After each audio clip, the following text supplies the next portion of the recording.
Hello and welcome to the BNB show. My name is Brandon Kane, and this man to my left, that's Seahawks. Brendan Nelson back in the building here as we wind our way through this week. We've got a bunch of shows set up Tuesday, Wednesday, Thursday, Friday. We're going position by position in this draft. We've done the deep dive, so you don't have to. Thanks for jumping in here, Brendan, and being a soldier on this, going through all these names that we've got to cover here through this draft. How's it going? I'm good. I'm happy to do it. Thank you for having me on to do it again. And yeah, we got a lot planned this week, people. It's a packed schedule. Absolutely packed schedule, and getting really hyped up for this draft. Your Seahawks have 5 picks in the top 100, so you want to be paying attention to this as close as anybody because you do this right. You can come out with a hell of a turnaround as far as the team from a talent standpoint. Not that they're talent deprived right now, but that you can really take it over the top with a great A draft, especially at the top of things.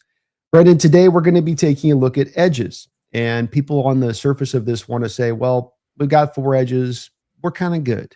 But that's sort of a little bit of not exactly accurate to what we're looking at with this team right now and really where the position stands, is it? Yeah. For one, I think edge rusher is just intrinsically a position where you can just keep stacking talent and you're not really going to regret it. That's a position where if you can get a tight rotation going, that's a position where if you can keep everybody fresh at all times, you're going to experience better results. It's not like, there are certainly positions like linebacker, where off-ball linebacker, where there's diminishing returns at a certain point. Or, I guess the great example would be like quarterback. You can only have one quarterback on the field at a time. You're not going to put 4 quarterbacks out there and expect good things to happen. But edge rusher is different. You can get those guys on the field and you can benefit from them having to play less per player. You can benefit from them having more energy at the end of a game. And also, you look at this Seahawks team, Uchenna Nwosu, probably his last year in Seattle unless he has a really good year. Boye Mafe entering the last year of his rookie deal. Who knows what happens after 2025. Derek Hall, 2 years left on his deal, but what is Derek Hall? I'm not so sure right now. Is he just a better version of Darrell Taylor, somebody who can't play the run at all? Is he going to develop beyond that? I don't know. And then you got DeMarcus Lawrence, an older player. Yeah, 3-year deal, but not too hard to get out of even after 1 year. So This edge room could look very different in a year, very potentially. It could indeed. And then on top of all the points that you brought on top of this, we are walking into this draft class looking at the edge group and going, well, okay, maybe it's not as deep as the running backs. Maybe it is not as deep as tight ends, but close. It's right there as being one of the stronger positional groups. So knowing John's driven by value and how that can intersect at times on positions you wouldn't think, this is where you can easily see the Hawks anywhere in this draft, quite frankly, take an edge rusher, can't you, Brendan? Yeah. There might be 7 edge rushers that go in the first round. It is a very, very top-heavy edge crew. There are a bunch of guys that are going to go in day 2 as well. There is immense potential for this draft to be all about the edge rushers at the top. And if the Seahawks want to be one of the teams that gets in on that, then I don't think there's anything wrong with that. And I think it could actually end up working out really, really well. I do as well. I love these guys are all really unique and different in their own little way. It's certainly not an archetype of rusher you get this year in this class. I ended up with 5 first-round grades for edge rushers. What was your final tally? I think I came up with the same number. Let me check here. I have my horizontal big board set up here. Let me make sure I got that number right. Yes, I have 5 in the first round. Okay. Well, without further ado, let's kick it off with the first guy off the list here, who is a very interesting one for me on this, a guy that's been presented as being the number 1 overall pick in this draft, but does have some maybe injury concerns, which might have him then dip a little bit in this draft, not far, but just a little bit. Mm-hmm. Are you buying the hype on Abdul Carter? Let's see here.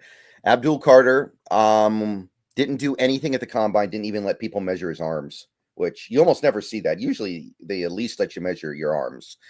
I've been told he's 33 inches, but when the banner gets up on screen here in a second, you'll see that there's actually very little we know about him. He didn't do any testing, and all we know is his size, really. But every big board that I use has him number 1 or number 2. So there is consensus here. He's coming off an incredible year, 24 tackles for loss, 12 sacks, 66 pressures. And, Penn State, they're playing against tougher competition. They're not getting to play softballs every week. So that means something. And when we talk about edge rushers, the things that we always really want to see are get off, so like first step quickness, and then bend. The ability to bend around the corner and get underneath the tackle without breaking stride to the quarterback. And Abdul Carter has both of those things very much. He's got tremendous get off and he can bend around the corner. So right away, you've like, okay, we've got ourselves a speed rusher. You've got some really special things there. He's got great speed to cover a lot of ground. He can also win going through tackles as well as just around them. He does have a nice little spin move. He moves well in space. He's got that reactive athleticism. And what reactive athleticism really means to me is just the ability to change direction and keep up with like an elusive ball carrier or keep up with a guy in coverage running a route.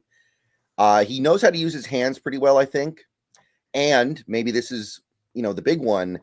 Abdul Carter is kind of in that modern mold that Micah Parsons really started, where he's also potentially going to give you reps as an off-ball linebacker. That is something he did in college. And I think there is an expectation that he might be a guy that plays off-ball on early downs and move to edge on passing downs. So that's just another added value to put on there. Some of the issues I have with Abdul Carter would be, I don't think he wins with his length as much as he could. It doesn't seem like he's maximizing what he can get out of his length. Probably needs to get a little bit stronger, and he does have the frame to add a little bit of weight, so I'm not too worried about that. He can be a little over-aggressive at times. Sometimes he overruns a play. Needs to add more pass rush moves to his bag. Right now, he mostly wins with speed. So there is a couple of things to work on here, but I think it can mostly be fixed. He's only 21 years old. He is my number one player in this draft. If I had to pick one guy that I would take number one overall, if I had that top pick, it would be Abdul Carter.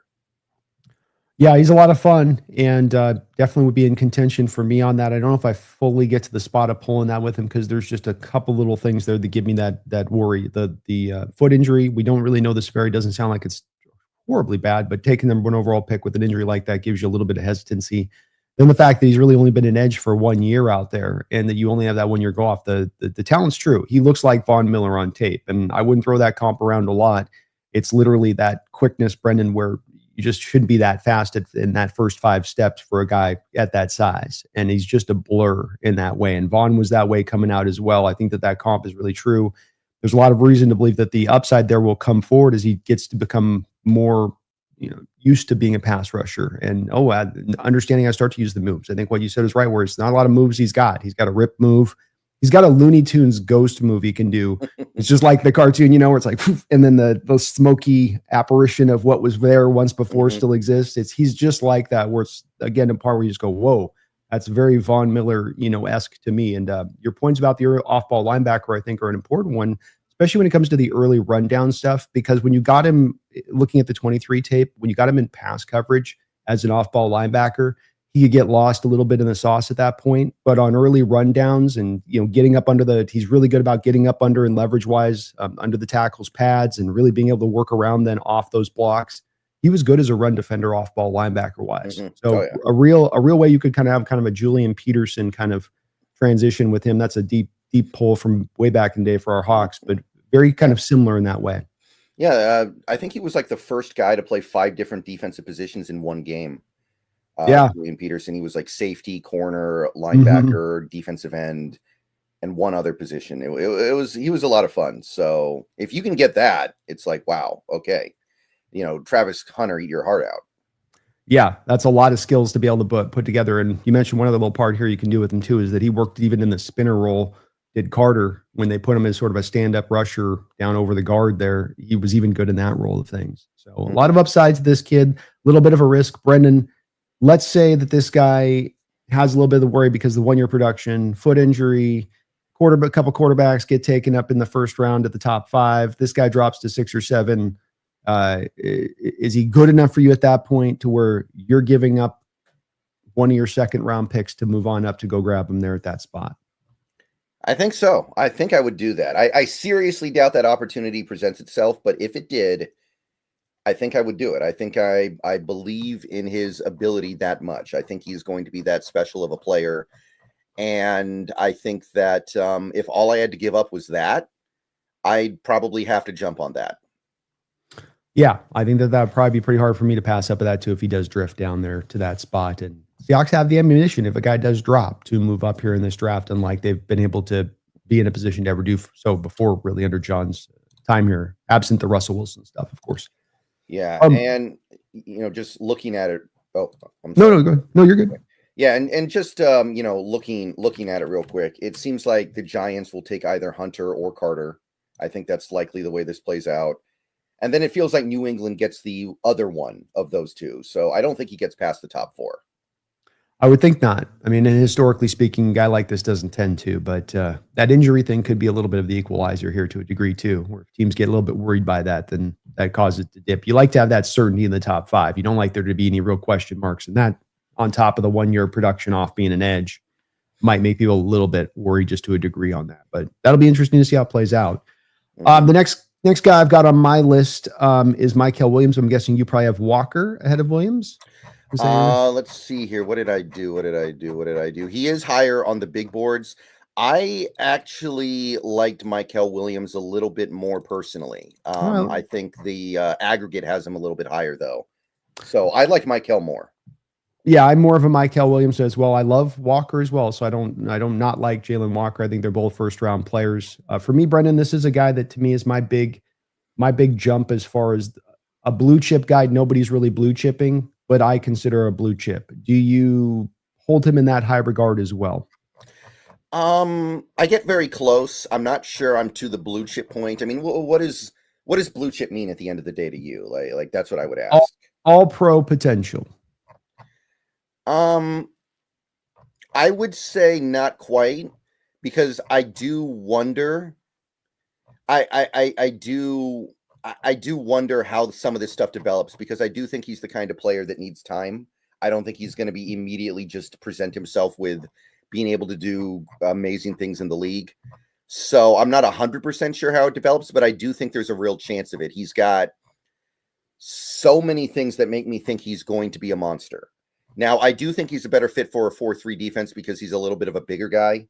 He's already 260, and he's probably going to need to add weight. But I do think that he brings pretty much everything to the table that you could want other than being ready out of the box. So I guess to answer your question, he's close. I can't quite go blue chip yet, but I'm pretty close. Yeah, I love the kid a lot. Just in the 20 years old of age, super, super young.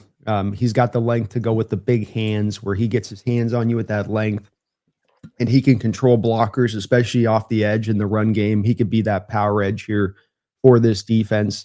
I think that there's also the part where he was injured through most of this year, Brendan. I mean, he said he had multiple injuries throughout the season he was dealing with. So when you watch his tape, which is still pretty good, it's not bad tape, you go, boy, he was doing this, fighting through injuries. What could he be when he's 100%? And even at his pro day, you're having a guy that's not able to get through the pro day, or got through the pro day, but still was fighting through the injury, which may allow him to dip down a little bit in this draft. And I just think this is a pure Jadeveon Clowney-like kind of fit with the power edge in this dude and what he brings that would be just absolutely perfect for this defense. And the edges we have right now, DeMarcus Ware's kind of a power. DeMarcus, not Ware, but DeMarcus.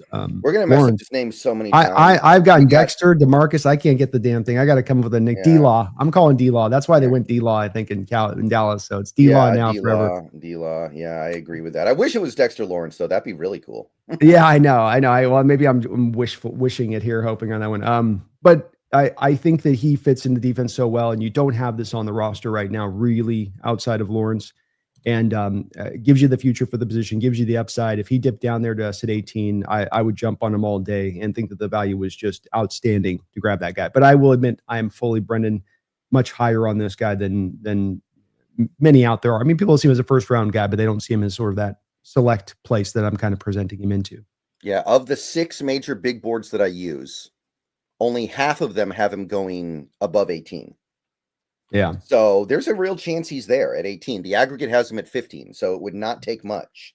Now, and by the way, one of the big boards that has him above 18 is Walter, and we know Walter kind of marches to the beat of their own drum. Sometimes they get really out there. Oh, they do. Yeah, they'll be off the reservation for sure there. Yeah, and I mean, I love it, but sometimes it's just like, how did you get there, man? How did you land on that? Yeah, I think they're throwing darts sometimes. That would Yeah. be my Yeah, but big time burst into contact at the snap. He just explodes off the ball. Got that big time length, 34.5 inches almost on the arms. Mhm. Moves in space well to finish the play. You're not going to elude him. He's not one of these linear athletes. He's somebody that can move in space. He's got enough speed to chase plays down from behind.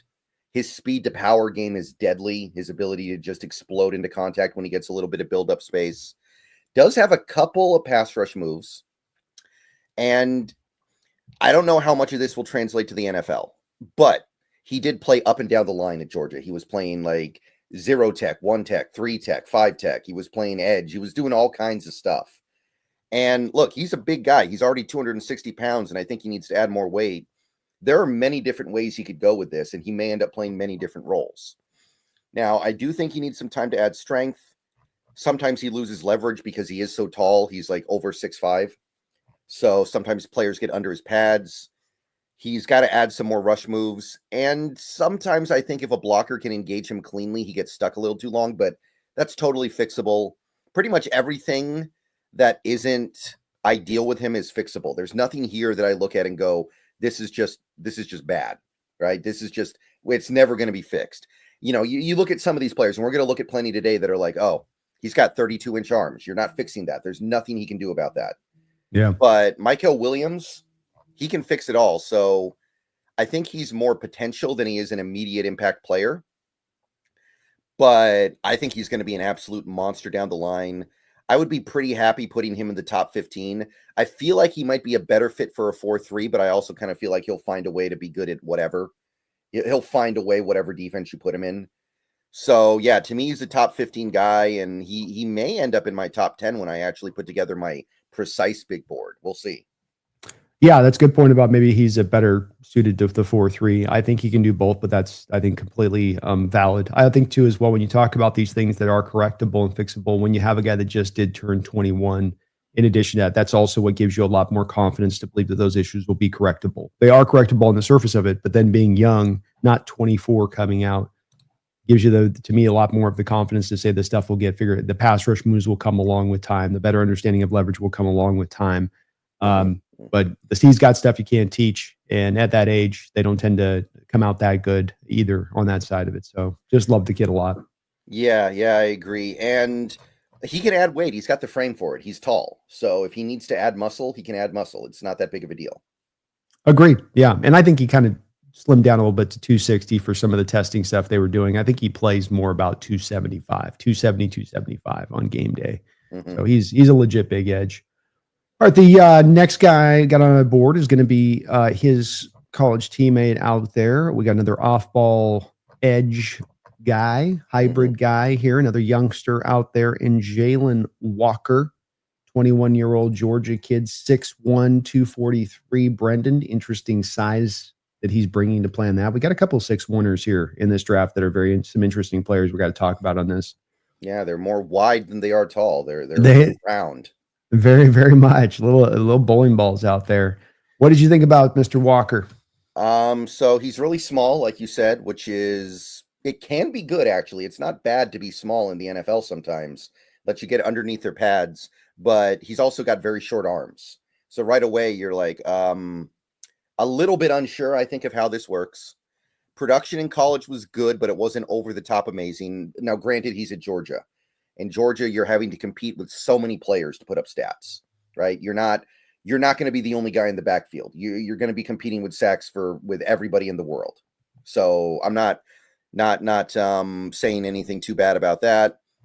Like you said, he's edge off-ball hybrid, which is going to add extra value all day. He's got great burst into his rush, excuse me. Great burst off the ball. He's got some counters and moves he can pull out. He does already have a nice little box. Needs to expand, but it's already pretty good. He was considered to be like a locker room leader for Georgia. He was considered to be one of those guys that people really rallied around. Somebody that, one of the few guys who wouldn't drive his car at 120 miles an hour on the weekend, There's like two of them in that locker room. Yeah. He's also actually really strong, even though he's smaller. And he can work through blockers fairly well to get through the ball, despite his smaller size. So he does a pretty good job overcoming his smaller size. But at the end of the day, you do wonder how this works. 32-inch arms as an edge rusher. Not a lot of edge rushers in this league have a lot of success with 32-inch arms. And I think that his mentals, like his the cerebral elements of football as an off-ball linebacker are a little bit not fully developed. They should get there. They should get there. And I believe that they will, but it is worth noting that I feel like he doesn't have great feel for off-ball linebacker stuff yet. And I don't think he has a lot of bend. I think his bend was a little disappointing for a guy who's supposedly going to be a top 15 pick. So I think he'll be good in both areas, off-ball linebacker and edge rusher. I'm not convinced he'll be great at either, but I do think having that dual value does stack on top of each other and mean something pretty good. So I would put him in the top 20. I would be totally cool to getting him at 18. I don't think I'd put him in the top 15, though. I ended up bumping him down a little bit versus the aggregate. Yeah, it's how that 1 inch 6'2", 245 sounded so much better than 6'1", 243 for some reason. And my comp initially for him was a Bruce Irvin, but with Bruce, I do believe had longer than 32-inch arms. And he was 33, and I do believe that Bruce was 6'4" in addition to that. And so the kid's significantly smaller than Bruce on this, which has me a little worried. And Brendan, do you have confidence? Let's take the edge stuff out of this guy's game. With Abdul, I don't think we have to do this exercise because we know Abdul will be a great pass rusher. Like, that's what he gives you bare minimum. And with Walker, we think he'll be a really good pass rusher. But just look at those percentage points, Brendan, 2%, 6%, 6%. How much confidence do you have that this guy can play off-ball linebacker and be a starter as a will linebacker in this sport, in our defense? I mean, a true starter, be an upgrade over Tyrese Knight. Yeah. It's less clear. It's certainly less clear. Can you see why that's where my beat the odds? Can you see where that's where my reservations come in here on this? Because I'm like, well, I'm not sure about him as an edge at that size. Because what is our comp? Who's the guy is in the 2% range of edge rusher size wise, 6% range weight wise, and 6% for arm length wise, and is able to be a competent, great rusher in the NFL? I can't think of one myself. We can think of undersized guys like a Harrison for the Steelers that was sort of a 6'1" guy, but that guy was ultimately all about the power and just being just strong as a bull moose kind of thing. And this guy's not that. And so Josh Unch maybe? Yeah, like everybody's going to say Micah Parsons. I'm looking at Micah Parsons. He was lightweight like this. He had shorter arms than this, but he was also a little bit taller.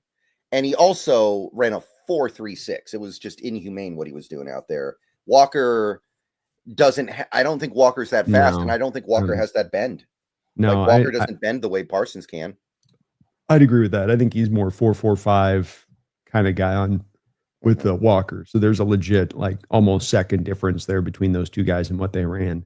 And so I can't go there either. Do you feel like, though, as I present that question, I mean, I struggle with my confidence to believe that this guy's knocking Tyrese Knight snaps off the field here from the will linebacker role if you take him. I mean, not yet.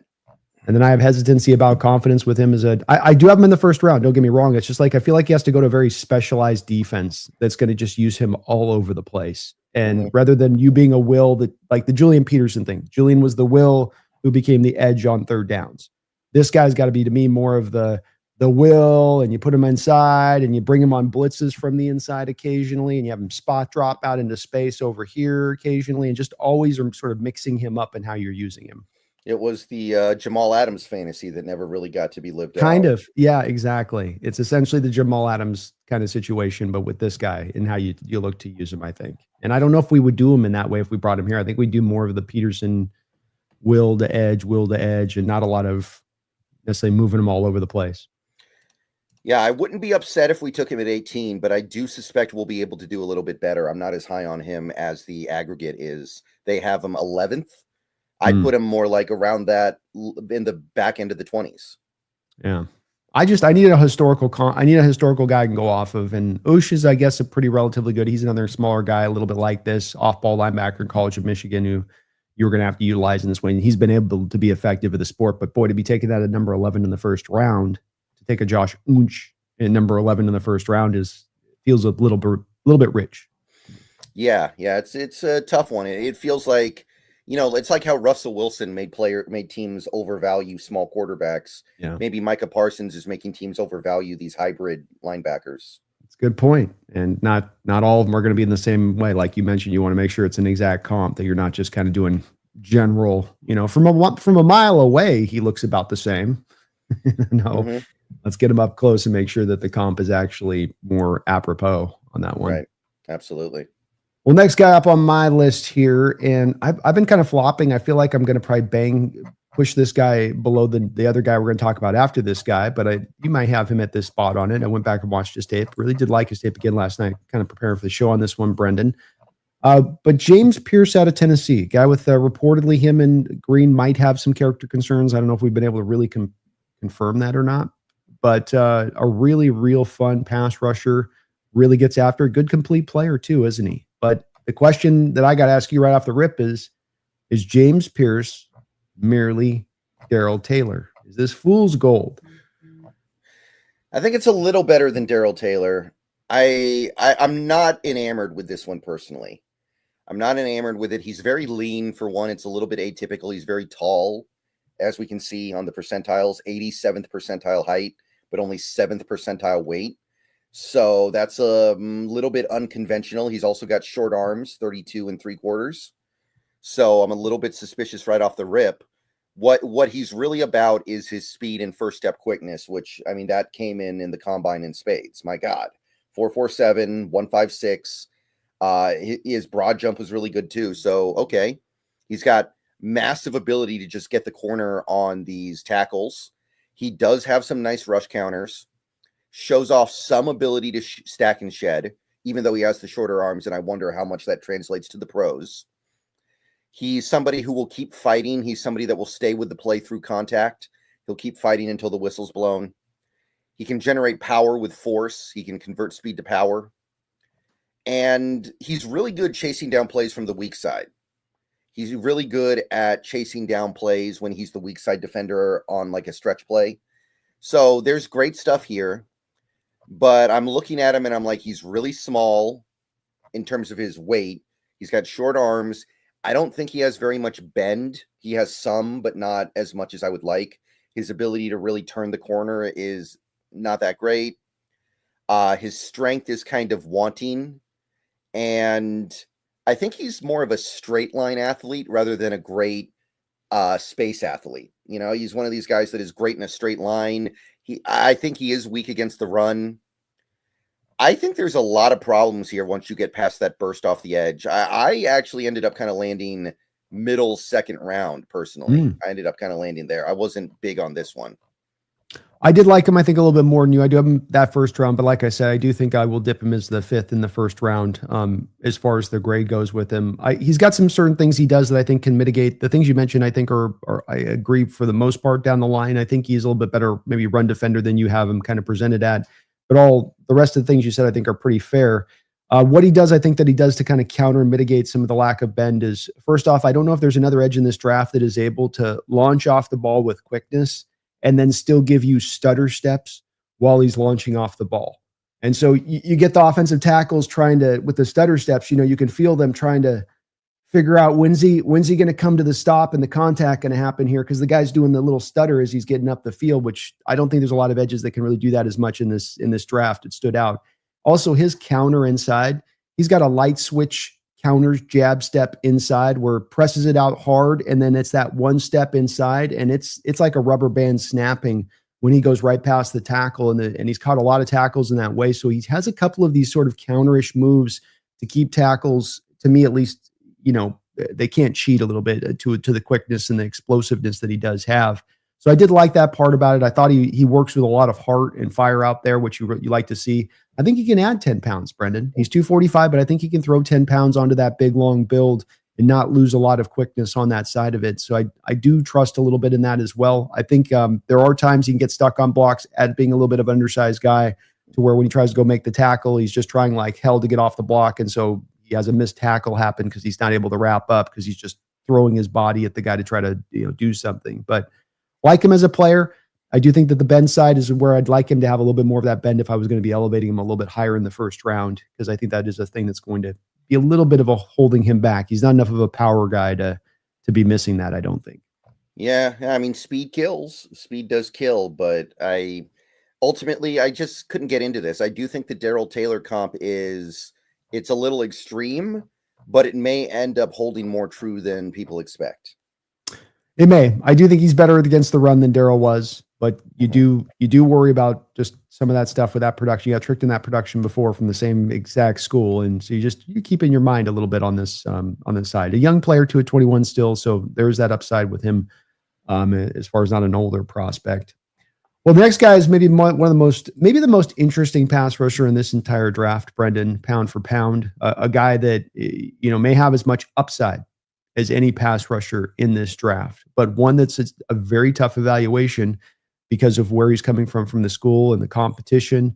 Also, a guy with maybe some character concerns with him that we've heard about whispered. Mike Green is a very, very interesting player, is he not?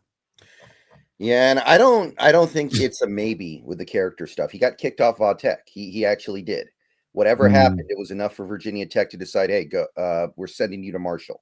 We're not sending. You know what I mean. Point I'm trying to make is it seems a little bit more concrete and real. And I've really wanted to love Mike Green, and there are still some things that I think are really great about him. He's got a pretty advanced bag of tricks with his pass rush. He's already a skilled pass rusher at 21. I think he's 21. Maybe he's 22. He's high effort. He goes full tilt at all times. No one questions his effort.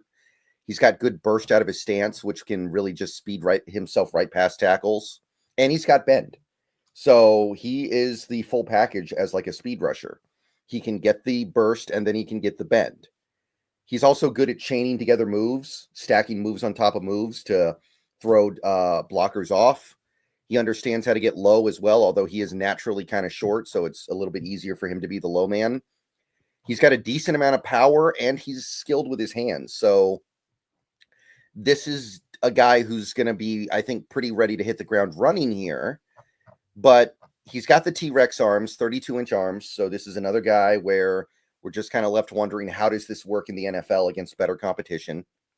I think he was the kind of guy, he did occasionally abandon his run assignment to chase the quarterback. And, we've seen players like that in the NFL all the time. These guys who chase their stats at the expense of maintaining run defense integrity. Aggression can be fed back and used against him. Misdirection, play action, that kind of stuff, I think can kind of eat him up. And the checkered past, I think, is real. So there are issues here with him on the field. I think most of them can be kind of masked if you put him in a 3-4 off-ball linebacker. Like his small size will be a little bit more okay if he's not off-ball, but a 3-4 stand-up linebacker. Yeah, not off-ball.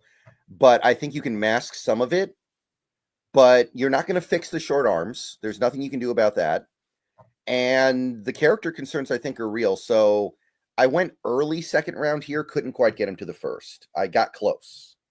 Could certainly see the character concerns dipping him down in that way. I don't think that there's an edge in this draft that uses their hands better than he does. I mean, he just really has an understanding with it. Double-handed swipe move, ghost move, nasty spin, Euro step, stutter swim move from the inside out, cross-face counters, just quick counters that he can engage at any point in time, chains together pass rush moves, energy level through the roof, 17 sacks this past year. I found him to be, Brendan, almost as much of a monster in the run game as he was as a pass rusher to me. Just a really fun player that's just a ball of energy coming off the edge and just almost impossible to block with all that he has in his bag and gets after it. The character stuff is the stuff that's, that may be the thing that really just does ding him. But I think, like you say, as a 3-4 edge and a real purified fit in that way and not a 4-3 defensive end, that this would be a fit and a hell of an edge rusher you'd be bringing in. If you brought that guy in, for instance, onto this team, which I don't think it's going to happen by any measure, but if you did, that is a guy that's probably your best pass rusher right now walking in the door than anything you've got, I would say, where he's at in that way. He's more skilled than most of these guys. I do think the level of competition is concerning.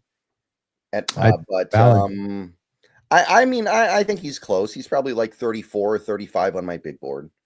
Yeah, that's fair. And the character stuff's not to be undersold. Multiple times, multiple places. It's one thing when you have one incident with crab legs. It's another incident when you have a couple instances of crab legs. Right. Couple donations. Thomas Cox, thank you for the $5 donation, Thomas. What player in the draft would you be excited for, and one you would throw a fit if selected? Okay, excited for. Again, I find myself constantly gravitating to Kenneth Grant. He remains really one of my top guys. Mykel Williams, I'd say at this point. By the way, I'm assuming we're doing players that are like realistic to actually fall to where our pick is. Yeah. I would say either of the top left tackles, if they slide to us, could definitely be bumped inside and become great left guards, Campbell or Banks. And by the way, it's becoming a little bit more feasible that both or one of those guys gets to us, which I would never have expected before we started this. The Campbell thing for me just comes down to the guard tackle thing, because I showed you that the flash of the deal where we just had so many of these tackles that are not operating with under 33-inch long arms, and it's like it seems like a silly little thing to a degree, but at the same point in time, I think it's eye opening when you have 64 potential offensive tackles in the sport starting. And you've got 63 of them with more than 33-inch long arms. And you look at Campbell and you go, miss me with him gaining, by the way, 3/4 of an inch between the combine and his pro day. Like, let's just go off the combine with that. Like, that's obviously what's going on. That's like a scout who wants to draft him was like, yeah, Will, so we're going to call it 33, right? Right? Yeah, 33. Yeah, 33. Yeah, I feel like it's that going on. So that could cause him to drop, Brendan. We know guards don't tend to go in the top 12, do they? Especially a guy who you're looking at having to change positions. Not a pure guard. This ain't Hutchinson coming out. It's a guy that's been playing tackle that you're going to have to move to a different position. So I think there's actually some possibility to this one, especially if we do see 3 quarterbacks get taken in the top 10, 11 picks. Yeah, and also final guy I'll throw in is Will Johnson. Those are kind of the guys I'm really excited for at 18. I think I'm kind of, Thomas, in the same place where Brendan is on the names that he mentioned. I think those are pretty much all of the targeted guys in there around 18 that I would be wanting to zero in on. I'm a little bit, I think Tet McMillan would be one more name I would throw on there, where I do like Tet McMillan a lot, and I would have no issue grabbing him there. As far as a player that we would throw a fit if they were selected, I've got my guy. Who would your guy be? Jackson Dart would be near the top of my list, I'd say. Let's see here. I don't think this one has any chance of happening, but a lot of people do. So I'm going to say it, Emeka Egbuka. I don't know why we do that. That would be really weird. It's like we're trying to build out a whole offense out of slot receivers. I don't get it. I don't either. I was talking to Rob Staten yesterday on this, Brendan, and he had it in his mock and talked that he's hearing, that people that he's really liked Emeka and that Seattle might really like him, and he fits to Seattle, and he's a Seahawks fan, and he works hard, leader locker room. Sometimes we get to stuff on this draft season, Brendan, and I start to feel like there's times where like this whole other side of things off the field start to gain so much weight to the player. It's like, well, he's the best guy. Well, if he plays basketball one-on-one, he's beating everybody one-on-one on the whole college football team. And he's the guy everybody looks to go to this. And like, I think that there's definitely value in that. You sometimes wonder if that does end up superseding the actual valuation of the player and where he fits, and if it's a fit to the team and how you're utilizing him and all of that type of stuff that goes into it, which should be more, to me, weighted. Yeah. I don't understand that one. I'm not quite at throw a fit level with Colston Loveland, but I would be confused. Yeah. There might be one or two others, but I'll leave it at that. My guy is the one that I'm kind of getting freaked out about us taking, and I don't think we'll take him. There's no chance we don't need it, but just I would be very much up in arms. Would be Walter Nolan. That's a prospect that I just don't get in this draft. I don't get it. I don't understand it. I mean, I would, and like Niners are talking about taking him at 12, which I hope they do. That's like Javon Kinlaw 2.0 if they do that again, in my opinion. It's exactly the same mistake they made with Kinlaw that they'll be making again with Walter Nolan if they do that. I mean, even if Mason Graham isn't there, Derek Harmon's going to be there. They got to take Harmon, right? He's right there. He's like 200 miles north. I think if you were to poll the Niner fans on this one, I think that they are more on Nolan on that. And I don't know if that's representative of the front office, but that's the kind of guy they tend to go for too, though. They look for that explosive 3-tech guy. Harmon's got some explosiveness, but he's more of a technician. And, that's not necessarily been the type the Niners have looked for on that inside at times in the past. But that would be the one to me that I would get pretty pissy about that one. Like, really? Yeah. Another 3-tech? Yeah, hard for me to imagine that one actually happening, though. Yeah. I don't see it as occurring either on that one, but Loveland's another guy that I can't quite get to the place people are getting to on him. We're understanding why he's such this vibrant guy. I didn't see it on the tape. Good player, really good pass catching tight end, a lot better skills as a pass catcher over the tight end than you normally get, but he also doesn't block as well as what you normally get. So there's some negative on that side of it too for the plus. I think he's a first round pick. I wouldn't hate taking him, but I would definitely be like, yeah, are we really going to get tight? He can't really block at all to me. He's like Jawan Johnson. He's one of these guys who's basically a receiver. So I'm like, I can't feel it. Yeah, no, I don't either on that. So we'll see how it goes. I don't think he's going to be in play for Seattle. I think he goes. Brett Broncos still end up taking him. Randall McDaniel, thank you for the $5 donation. If Shedeur slips, do you take him at 18? A team picking top of the round 2, New York, Cleveland, may want to trade back into round 1 to get him. What is the cost for 18? I know I'm not taking Shedeur in the second round. In the first round, I have him as a second round guy. I would take him in the second round. I'm not taking him at 18. I would definitely try to get somebody to trade up for him. And you could probably do pretty well for yourself at that point because nobody would expect him to be there. And I think some teams would just get really excited about leaping up to get him at that point. Yeah, I would agree with you there, Brendan. And I think that you speak to what I would most like to do here, Randall, is that if Shedeur goes to 18, that you find the team that wants him that comes up, and rather than hold that team over the barrel. In the case of New York and Cleveland, these are teams that are going to have second round picks at the top of the second round.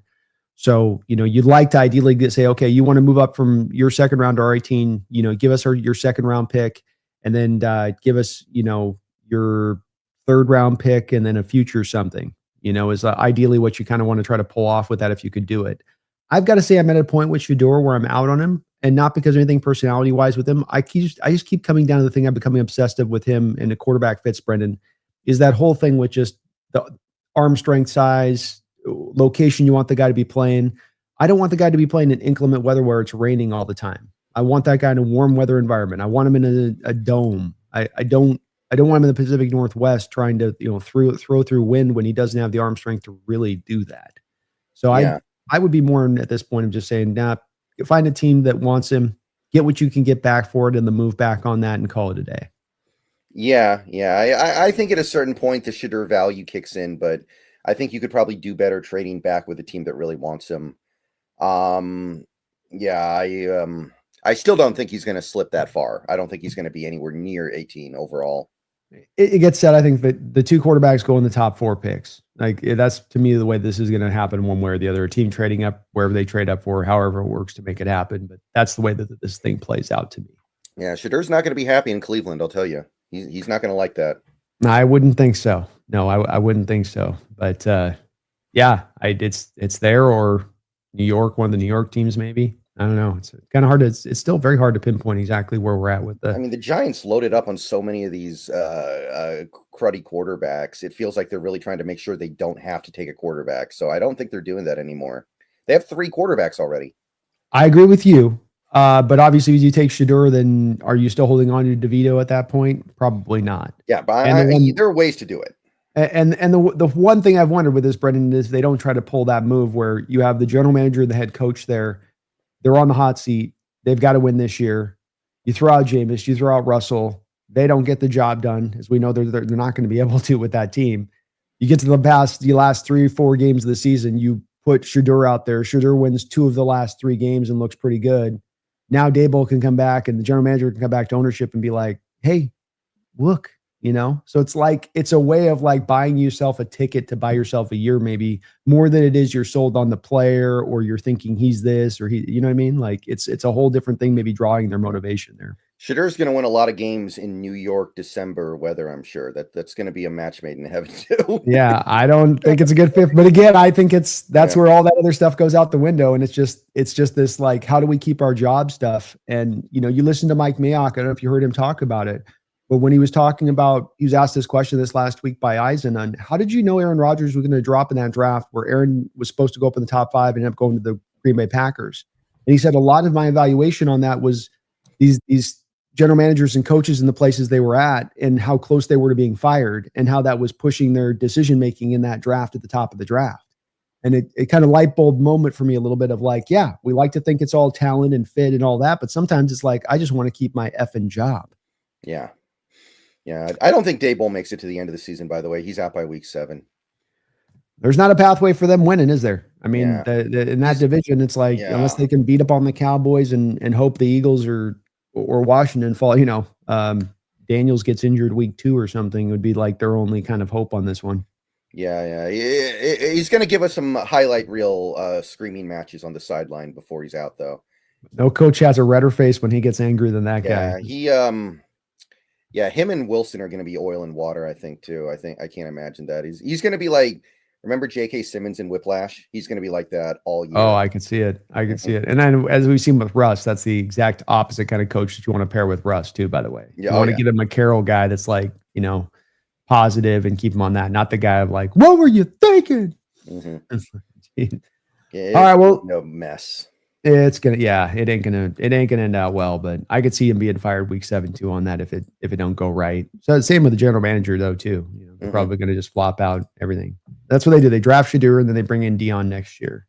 That's the whole plan there, Brendan. Wow. Well, can't wait to farm free wins against that Giants team for the next couple of years if they do that. I'll be liking it. Yep. All right. Well, let's move on. And we got through our 5 first rounders here. Let's bounce our way into the second rounder with my guy that I've elevated the top of this to the second round. This has been a riser through my process, Brendan. Third round just kept going up. More I go back to his tape, kept kind of rising him up. A guy that we know the Seahawks, I think, have met with and like a lot. What are your thoughts on Donovan Ezeruku, the Boston College edge? Yeah, he has really, really grown on me as well. He's got outside linebacker in a 3-4 size. He's got the long arms. He tested quite well in change of direction drills, like 91st, 92nd percentile. And that's what the 3-cone and 20-yard shuttle really are to me. They're to test how good you change direction, how good you're able to basically have reactive athleticism. Pretty explosive as well. Monster production last year, 16.5 sacks, 60 pressures. I know he's not playing for a major college, but Boston College is also, they're not Tennessee Chattanooga. No. Mm-hmm. He reads plays really well. He's a very cerebral edge rusher. He has the bend to get the corner on tackles. He's got a little bit of pass rusher bend. He's got good hand usage. He uses his hands well, and he knows how to use his length really well to keep blockers at bay and be the first guy engaging on contact. He's got some counters he can bust out as well. He's got some actual moves that he can kind of whip out to quickly whip the tackle to the side and win the encounter. And he's just kind of generically slippery, I find. It's like not the same thing, but it kind of made me think of remember Khalid Kansi a couple years ago when I watched his tape. I was just like, these guys just can't block him cleanly. It's weird. He's slippery. Yeah. It's kind of like that. So I really liked Ezeruku. I do think that he's mostly meant for stand-up work because he is a smaller guy. I think he's an outside linebacker in a 3-4. He doesn't have elite speed. He does have some explosion. He does have bend, but I don't know about his speed in the open field. Sometimes I think he gets into chasing the quarterback and forgets about his run defense assignment, gets a little undisciplined there. And he currently doesn't have a big bag of pass rush moves, but that can come. He's only 21. So there's a lot that I like and not a lot that I don't like with Ezeruku. So I think that most of the issues with him can be covered up or fixed. I think a lot of the things that he brings to the table will easily translate. So I actually put him in the top 32. I think he's a first round guy, barely, but I did end up elevating him to that first round of things. Yeah, I've got him right at the top of my second round, so he's on that edge. I put a comp for him at 6'2" of a kind of a Uchenna Nwosu is a kind of player. What stands out to at 6'2" is though he's a little 6'2.5", so even a little bit higher, taller than 6'2". He's got the 34-inch long arms, which he uses his arms. I did feel like his bag of pass rush moves a little bit deeper than you may have felt like from your outlook of it. Long arm pass, long arm bull rush, downward hand chop, rip off the ghost move, inside swim move, and he's got a pretty deadly spin in addition to that. So I really felt like he part of what makes him so slippery to me is his reactionary. I can feel the contact of the offensive lineman, and I have a reactionary pass rush move that I can instantaneously call upon to counter that. And that quick reaction to what the offensive lineman's doing is what allows him to be able to win. I thought he was a guy who always has kind of a plan of attack and what he's trying to do, and then he changes up his approaches, pass rush to pass rush on what he's doing and going after the offensive lineman to never allow them to get a real bead on him. And he's got so many things that he can do and how he goes about his business there that it makes it very, very effective. 80 tackles this year. You mentioned about the 16.5 sacks. 80 tackles from the edge position. I think that speaks to a little bit of how he plays the run, how good he is as a run defender in addition to this. I think he's just a really good player, really good motor. I think that this guy's got a good high floor to him. He may not have star potential to that side, but the floor is just so strong with him. Also sounds like he's a real good leader in the locker room in addition to all of this. So I just like the guy a lot, and I thought he was really fun. And at 6'2", they don't tend to have those 34-inch long arms, which you're going to win the leverage at 6'2.5". So you go against the 6'5", 6'6" tackles, you're winning the leverage already. And then you have those long arms that go in addition to winning that leverage. So you remember there was that JC and Kelsey bit that he was talking about Puna Ford a couple weeks ago. Did you see that? So that's what he's talking about with Puna, right? Where Puna's 6 foot, but Puna's got the long arms, so he can get up. You're coming down on him. He's coming at you, but he's got the longer arms in addition. So you're doing the little, I can't get my hands on you thing. That's really, really effective for a kind of guy to be built like that a little bit, whether you're a defensive tackle or an edge. Oh, yeah. So, yeah, I have him in the first. Well, I keep moving here. We got another one of our freak shows in the draft, Brendan. And the guy I'm interested to hear your opinion on this one is this is a guy that may have as much pure raw upside, based on the physical stuff that's there with this guy of anybody in this draft, but he's also maybe as far away from that as anybody in the draft for that upside. Yeah, he was. Yeah, he was the only guy in the top 5 of the edge rushers that actually did stuff at the combine. And when you look at his combine, you can see why he was able to do that. Yeah, I would be doing it too if I had those times to post. So, yeah, he's got pretty long arms. He's pretty good size. And despite all that, he had an elite 40, an elite 10-yard split, sub 4.6, sub 1.6. And those are like generally the markers, right? 4.6 40 or less. 1.6 10-yard split or less. That's what you're looking for. 40-inch vert, almost set a record with his broad jump for an edge rusher. 10 feet, 11 inches. And by the way, this all stacks on top of a really, really good Senior Bowl. He was really good at the Senior Bowl.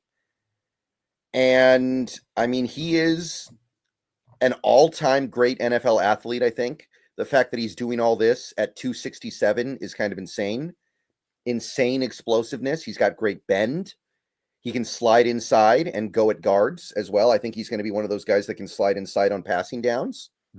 He's got straight line speed. He's got straight line acceleration. He can chase plays down from behind. He can chase plays down as the weak side run defender. Speed to power is destructive. Like, you can see all these tools coming together, right? All of these tools really just mix together to make a very, very dangerous player. And then you look at what he did on the football field, and it's like, okay, last 3 years, he has 4.5 sacks combined. I've seen players get 4.5 sacks in a game, one game. What this guy has done in 3 years. He's getting good pressure numbers, but they're not over the top. He's doing some stuff defensively, but he's really not all that involved.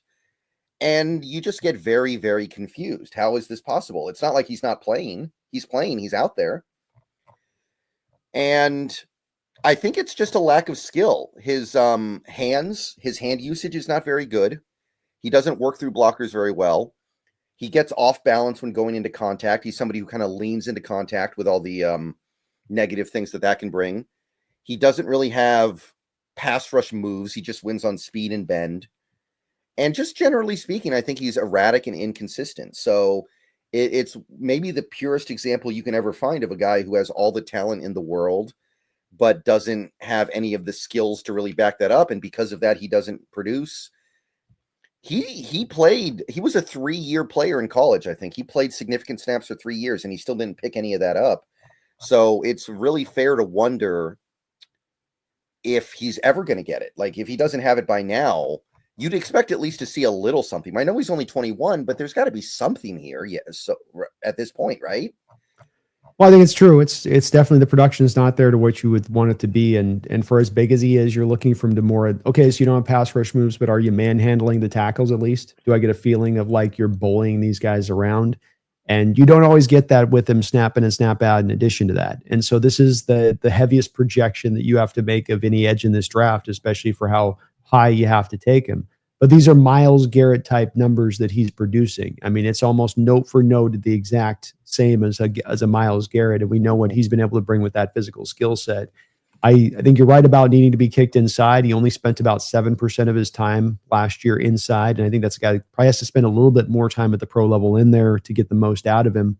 I think last year as well, he played, I know he's at the combine 267, but I think he probably played 280, 285. And that's not a bad thing. It's just that's how uniquely cool he is, Brendan, because you talk about how he moves around the field at that size with that burst. And that's the part that does jump out on tape, even if you're not seeing the productivity as you're going, yeah, but that guy does move really uniquely for a guy that is that big. They shouldn't be able to move like that. And especially in the run game with him, when he's chasing it down, you can feel him in that way, but he's got a long way to go. And a guy that, you almost need like a BT Jordan on your staff with this kid to be bringing him around every day because he just has so long to go. But the upside's so true. And he's going to be such an interesting case study to me about which team is willing to jump on it and trust in their ability.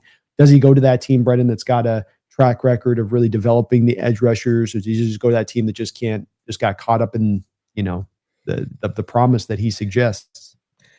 Yeah, I ended up really, really dancing between back of the first and start of the second for me. He ended up being my 32nd player. So last pick in the first round. I just can't deny that talent. I can't deny that upside.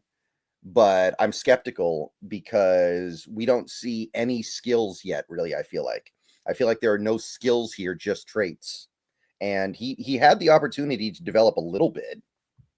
He did. There was one thing I'll say about this with him and Nick Scorton there at Texas A&M is that there are defenses you mentioned about Georgia, which we talk a lot about with the Georgia stack boxes, simulated pressures, the responsibilities of defensive linemen you'll have play in and play out, which aren't just about you getting after the pass rusher.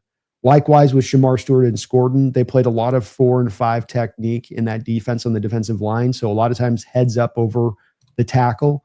And when you're heads up over tackle and you're playing two gapping, kind of hard to then rush the passer, right, Brendan? Like I got to first line off the ball. I got to two gap and make sure either side's good of me. And then once I've cleared that, now I can go after the quarterback and get after him. And that did reduce down a lot of their effectiveness at times. First, Brendan, like when you've got a guy who puts his hand in the dirt, that back leg's kicked back, he's launching up the field, hell on wheels launching off the ball. There's a difference between the two and what they're going to look like at times. And especially in just giving the guy the advantage of being able to be an effective pass rusher versus the other one when you're two gapping and then having to then get after the quarterback, how much harder that makes it to rush the passer. I think that's a little bit of this and only more complicates it in my opinion. But I do think that that's a bit of this story with Shamar and Scorton as well on this, that they were asked to kind of do that, take up blockers, let your linebackers run free stuff. And you can't penalize them for that in certain ways too. Yeah, I don't think that justifies 4.5 sacks in 3 years, though. I think no. Again, I've seen players get that many sacks in one game.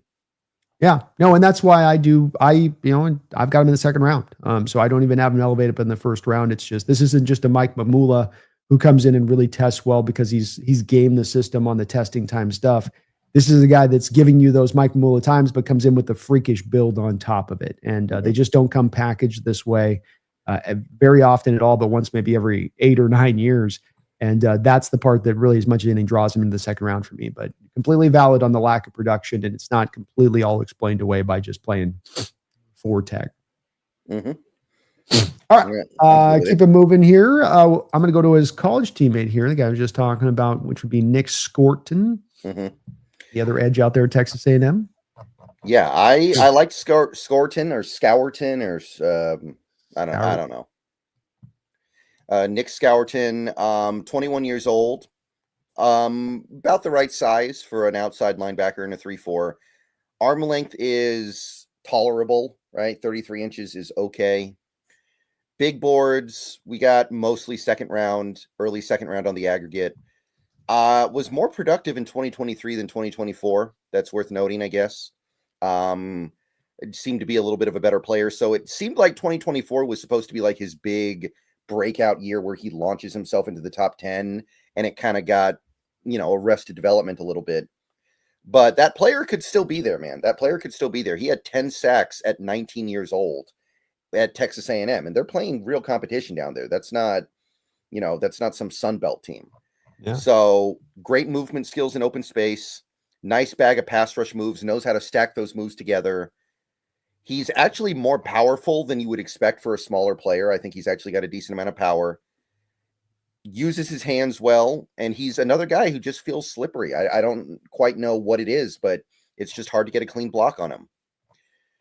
Now, I do think his smaller size will be an issue when he's trying to guard against the run. He does struggle to hold up against the run. I don't know how much of his power will translate to the NFL because he is smaller. First step quickness isn't stellar to me, and his arms are okay, but they're not enough to give him an advantage.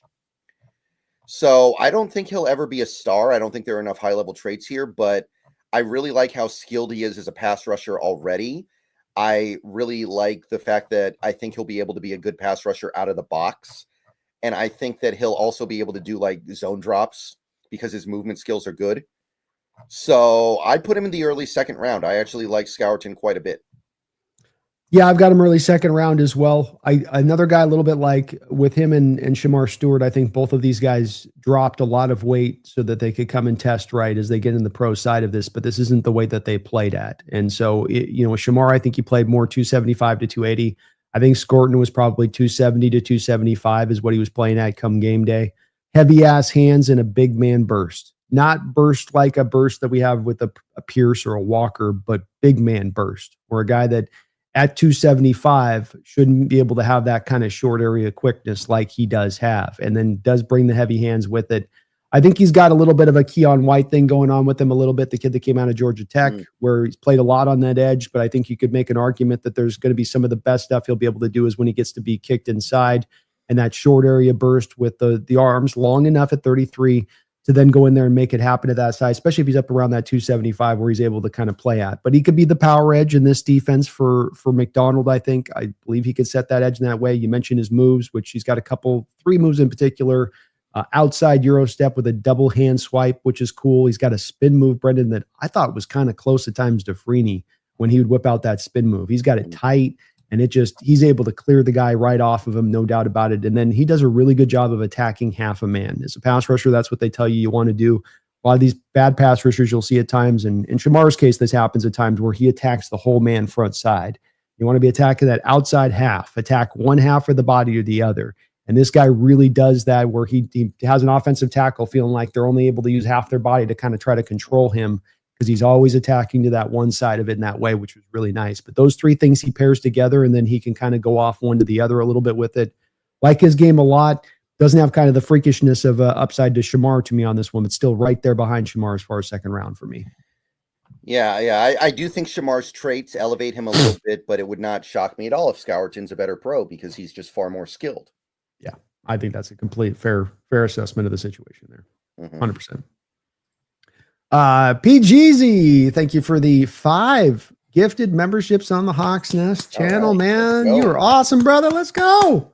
I really appreciate you for that. So be on the lookout, folks. If you did get handed a gifted membership here by PGZ, we'll be doing a call-in show here in another week for members of the channel. But PGZ, thank you, man. I really appreciate you for doing that. You're awesome. Yeah. Okay, they show the gifted part, but they don't show who they go to over on the StreamYard side. So congratulations to whoever got them. Yeah, sorry, PGZ. It doesn't tell us who got it over here on our side when we do the StreamYard ones. But thank you for gifting those out, folks. Keep an eye out and look out, see if you just got gifted by PGZ, man. Thank you for that. And PGZ with a $2 donation as well says Bede loves Dart. He just won't admit it. I like Dart. I just don't like him in the first round. I'm with Brendan on that one, PGZ, where I just go, man, I feel like there's just the newest, hottest trend, like the new hotness in the NFL is, quarterbacks now matter so much. And it's so much of a drive to get that rookie quarterback on that rookie deal who can be good. And then that drives so hard for so many of these teams that you end up just elevating some of these guys much higher than you should, because that the draw is so heavy. If you hit this out the park, it does so much for you. It helps you out so well from a team standpoint that it's just, that becomes the driver. And, for me, PGZ, it's just, I want the driver to be the pure talent, not the scarcity of the position, not how impactful it can be if you get it right. I want it to be that this guy motivates us because he's just that damn good. Yeah, and especially, and by the way, there's a lot of conflicting information out there about Sam Darnold's contract. But if it is true that we can't really get out of the deal until after the second year, then you're talking about drafting a quarterback and not really utilizing him for the first 2 years of that rookie deal. The value of that diminishes significantly. Good point. Very good point. Yeah, and by the way, they've changed that Darnold contract like 18 times already, so I don't know what it is anymore. I don't either. I've tried to dive into it too much on it, and it's, it is what it is on it. And that the bottom line is, did you pay max prices for Darnold? No. Are you paying him over the top for the one season he gave? No, you aren't. Are you able to get out as easy as you would like to get out of it on the other side of it? Well, no, you're not. But are you raked over a barrel? Are you held, somehow now account like hostage as an organization due to this contract? No, you're not, especially understanding that we have plenty of cap space over the next 2 years. We can do whatever the hell we want to do within that. And I mean, just walk down like this way to it too, Brendan. Like, just walk this. Let's say there's a monster dead money hit, but you go get a quarterback this year and Darnold balls out, but you like the quarterback you drafted. And now you can go and you can move a Darnold to a team where you eat all that dead money and teams are getting Darnold for pennies on the dollar on that trade. Are you getting more compensation back now then for Darnold because of that? If there is a move like that? Yeah, probably you are. I would think so. Yeah. Yeah. To me, it's kind of like there's a lot of moving parts to this, but the part to understand on that is that, yes, it'll be a monster amount of dead money you'd hit if you get out of year 2. But what are we sitting at, Brennan? Top 4 in cap space next year? What are going to be the dead money that we have to get? What are the other dead money deals that we're going to have to get out from under? What are the bad contracts off of next year? I guess the only one realistically would be Cooper Kupp if he gets hurt again. Right. Cooper Kupp. Yeah, that'd be about the only one. But that's it. You don't have a Geno DK kind of situation on the horizon line next year. Yeah. Well, we're going to have to get them, guys. Those are going to be our 2 biggest contracts. We're going to have to sign the books. So we got to keep the space cleared out for that stuff. It's not that. It's more of like you got a lot of space and a lot of different directions you can go and how you use that space. Yeah. Still really would prefer to not eat the dead money regardless, though. So I'm hoping Darnold is at least good enough to do that. But I guess Brady Henderson just tweeted like a little bit ago that the actual contract is not as bad as we thought. It's going to be like 25 million dead after the first year, which is, I still don't want to do it, but there's worse out there. You could do a lot worse. And that's what I was expecting it was going to be when this was all coming through before you do the numbers. I expect 25 to be about right. You give yourself an out, but Darnold also gets it to be like, yeah, but you guys don't just have the easy out. It's that you're getting out where you have to eat a little bit to do that. If you're going to move beyond that, that's where you kind of find that middle ground between the player and the team on that one a little bit. And if we had no cap space next year, I might be a little bit more pissed off about it. Like, but the fact you have all that cap space and, you once moved Russell Wilson in $26 million of dead money and went to the playoffs the next year. Mm-hmm. So it's not an impediment necessarily as it might be portrayed. Mm-hmm. Yeah. Well, I'll probably end up making my 4th video about the Darnold contract later today because I don't know, the real one's hidden in that facility from Mission Impossible 5. That's right. Yeah. We got to do an Indiana Jones, to go through the different traps and whatever to learn what the true contract details are. Yeah. Well, I mean, so you got to do. You got to do a video with like Indiana Jones running from the ball with your face on it, like and put the Darnold's contract. Yeah. It seems like it's not terrible though, so at least we got that. It's functional. But PGZ, man, you're the man. Thank you for gifting out those memberships, and I like Dart. I like him third round. Third round sounds more. Yeah, I like Dart the way I like Tyler Shock. I like Dart the way I like. And by the way, there's another guy that's starting to get first round buzz out of nowhere. Tyler Shock. What the heck is that? 4 quarterbacks are getting. Brendan, I told you last year. You didn't want to believe me. I told you 6 quarterbacks are getting taken before we pick a 15. You said you're out of your mind, Brandon. You don't know what you're talking about, Brendan. You said, well, I'm telling you this year, 4. Count them. 1, 2, 3, 4 quarterbacks are going to be taken in the first round, and one of them is going to be Tyler Shock, probably, or Howard. Oh boy, Shock or Howard. Oh boy, man. Good luck with that. Hypothetical team X and Y. Didn't say it was smart. But I do think it's going to happen. Yeah. And Z actually shouldn't go before 18 either, but whatever. Yeah, I agree there as well. But that scarcity, that supply and demand, lack of supply, demand through the roof, that's what drives this position as much as any other position in football. Right. All right, keeping it moving here to a guy that is kind of quietly a favorite guy of a lot of people out there that you hear talk about, and not just nationally or from pundits, but even in our Seahawks fandom, I've heard a lot of people that just really gravitate towards this guy. I have a general reason why I think that Seahawks fans in particular tend to like him a bit. But what do you think about Brady Swinson, the LSU edge? We got another pairing of LSU edges with him and Savion Williams, like we kind of did with Texas A&M or like we did with Georgia. A lot of double pairings here. Yeah, Swinson did grow on me a little bit more than I was expecting when I started looking at him. He's got pretty good size, pretty good arm length, workable at least.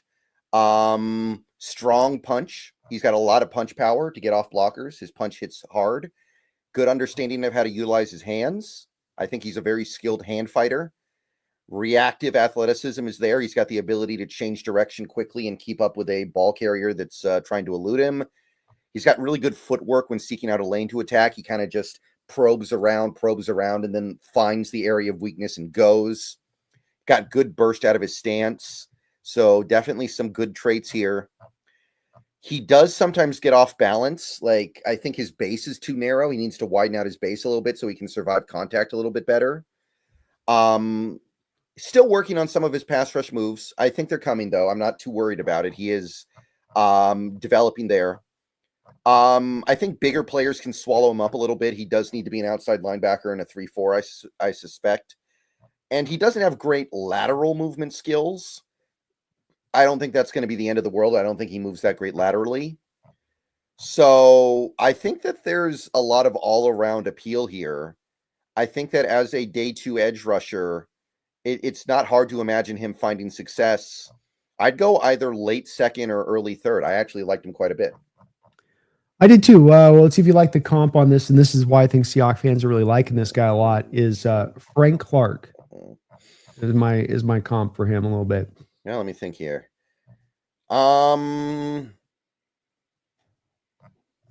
Yeah, I guess I could kind of see that. Frank Clark was never the biggest guy in the world either. When he came out, what was he, like 260?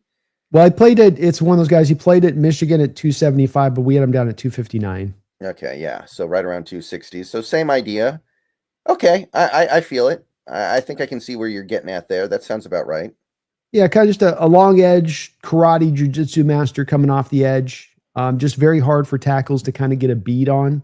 You're never quite able to just get a good solid strike on them on that first contact. He's got fast hands. He can kind of dirty box when you get him inside and everything's kind of getting dirty in there and hands are fighting, and he just is able to kind of peel off with that. Just enough quickness, dip and bend to allow his counters to work on the other side of it with his hand usage.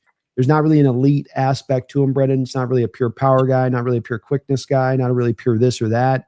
Just has a kind of an assembly of different skills that he kind of all brings together. Good all-around player in the run game and against the pass, though. He's more of a pass rusher to me. But just liked how he had a natural way of getting off the blocks, and especially using real violent hands, those karate chops coming down to knock hands off of him and then be able to get into the bend off of that, the dip off of that. I thought was pretty impressive with him. But just decent all-around player, a pressure machine out there at LSU. The kid was absolutely able to create a lot of pressure coming off that edge. And I thought he looked a lot like Frank Clark and I moved. He even has like remember Clark would do like the long sleeves with he even looks kind of like that with his with the way he kind of moved a bit. Oh yeah. All right. Okay. I can dig the comp. Well, let's keep it moving here. Another guy that I have kind of an affinity for that I think is a little bit higher than maybe some other people do on this one, and I'm kind of interested to see where you stand on him. And that's Kyle Kennard, the South Carolina edge. Yeah, I wanted to really like Kyle Kennard because I saw some people hyping him up. I saw some people were kind of into it, and I was like, this is going to be the kind of player that I like, I think. And then I kind of started looking, and there's good stuff here. He's got the body to add some weight. If he needs to throw on some pounds and bulk up a little bit to play down with his hand in the dirt, he can. He's got good punches. He can shed blockers well. He's got good long arms, 34-inch arms. He does have some quick win moves to get past the line. It's not an empty bag. He doesn't just win with speed or just win with punches.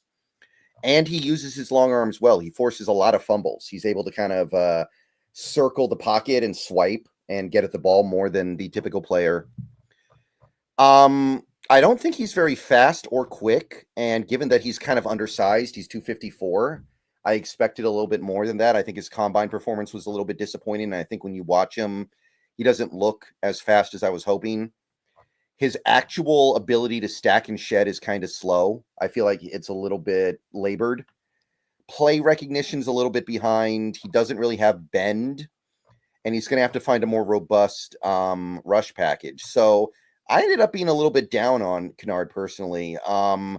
There was a lot of excitement around him earlier in the season. I feel like that cooled off a little bit. I don't like the fact that he's undersized and he doesn't have very good first step quickness or bend. So I ended up kind of landing in the 4th round on him. I wasn't really feeling Kyle Kennard the way some people are. Yeah, I like him definitely a little bit more end of the 2nd round for me with him. He is wild with his hands. So what your points are about him and as a run defender are valid in the respect of it. It still can be a bit hit or miss. I will say throughout his college career, there was a steady improvement in how he played the run, which I think is notable. He's got some stuff he can do with using his hands, good ghost move. I feel like the raw goods are there to be a top edge rusher, including the 34-inch long arms, which are really good for that size. It's just that he needs to get a bag of counters. He needs to get better pass rushing moves refined down a little bit more so and tightened up, not as loose. He's a little bit wild with it and a little bit just sloppy with it at times and how he uses his pass rush moves and whatnot. He's got some very close to quick twitch ability to him. I know he didn't test well, but there is, watching the tape on him, some of that you get from him in the build and what he brings. I just felt like he's got enough of the stuff with quickness, bend, and twitch there where it's all close aspects. I wouldn't say any of those things are fundamental parts of his game, but all of them are enough. It's a little bit like even the last player talked about with Brady Swinson, where it's not really you're talking about the one exact thing he brings, but it's just a variety of different things. And I see some comps to him of a Daniil Hunter in his game. I see a lot of a kind of a Daniil Hunter in what he does, in that it sometimes isn't all traditional in how it looks, but they do just get the job done, and they do have a variety of different ways they can win without necessarily being pass rush moves, if that makes sense. Like guy can be on my shoulder, I'm on one foot. I can just kind of find a way to barrel off the shoulder and get back into the play and make it happen. Or launch in a certain trajectory off the ball in a certain way that catches the tackle a little off guard, and I can work off of that. It's a little bit in that unorthodox way that Daniil does it as well, I felt like. Yeah, I just ended up kind of being a little bit underwhelmed here. I remember earlier in the season, some people were comparing him to like a Clowney, and then I'm looking at this and I'm like, this isn't Clowney. No, definitely not where I put him at on that side of it. That's valid. So where'd you put him? The 2nd or the 3rd? Late 2nd for me on that one. But admittedly, I understand I'm probably a little bit higher on him than not just you, but some other folks on that. Oh yeah, the aggregate has him in the 3rd, so they split the difference between us, I guess. They did.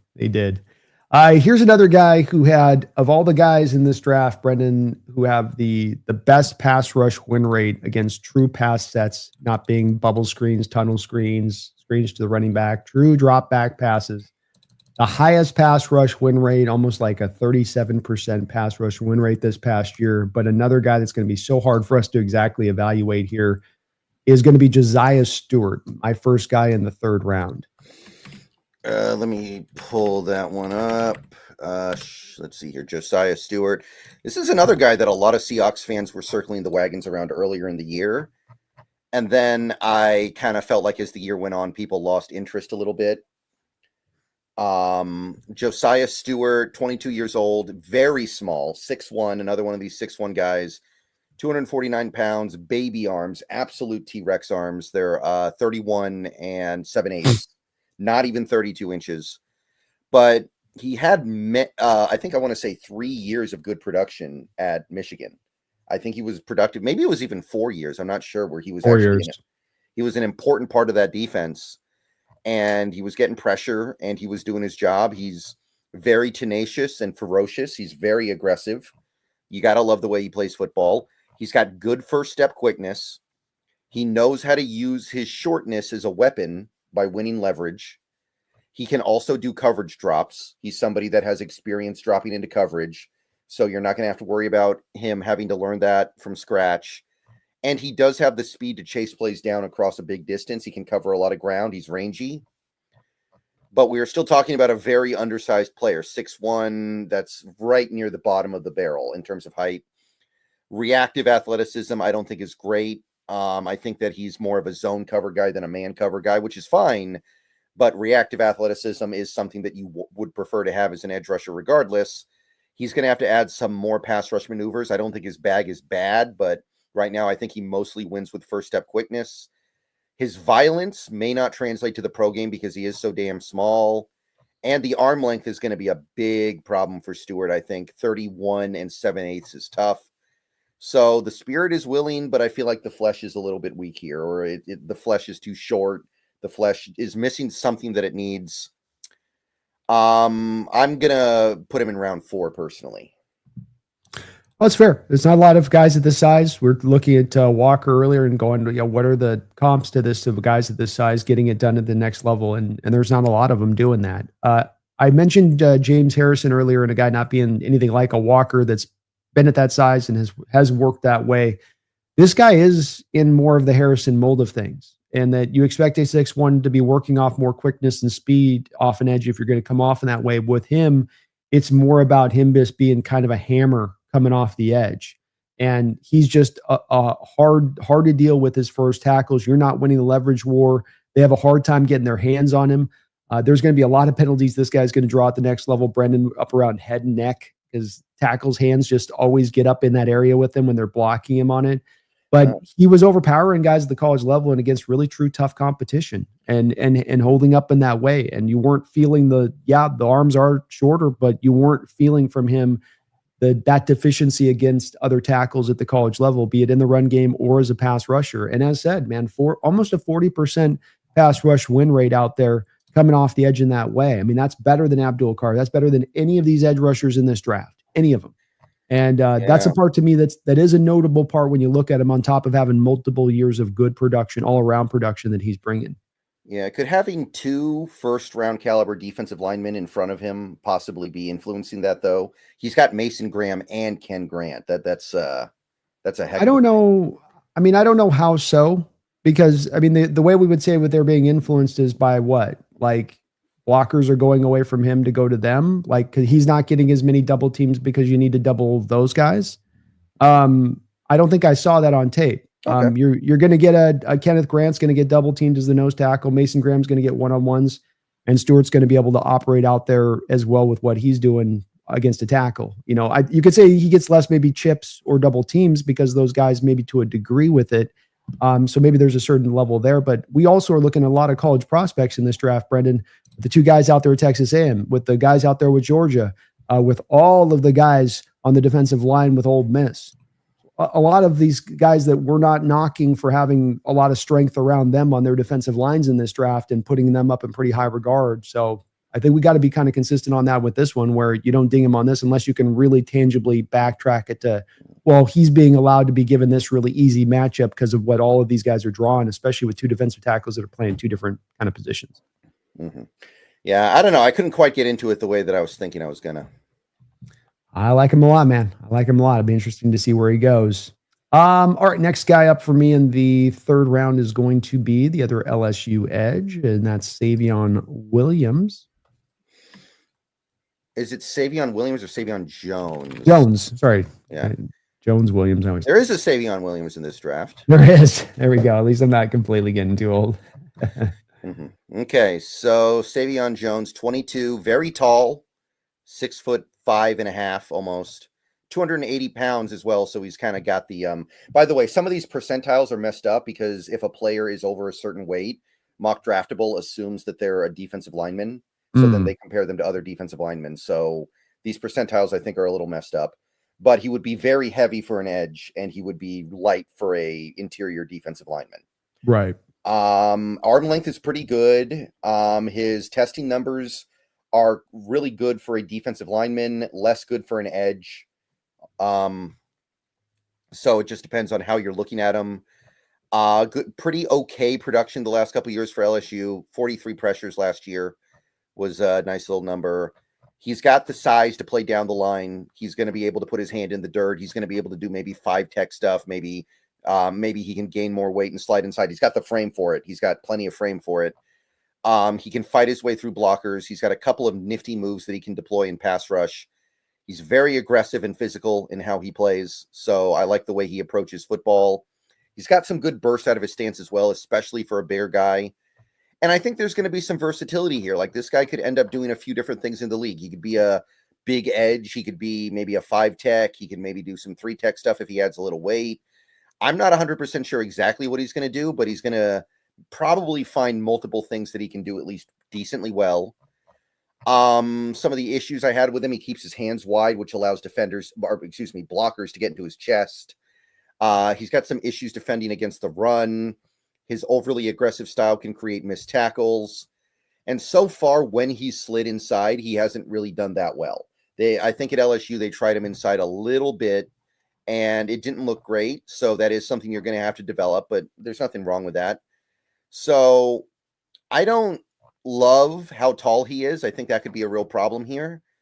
But I think he's going to find a place where he's good. So I'm going to go early 4th rounder here. I like it. I don't love it, but I think 4th round's about right.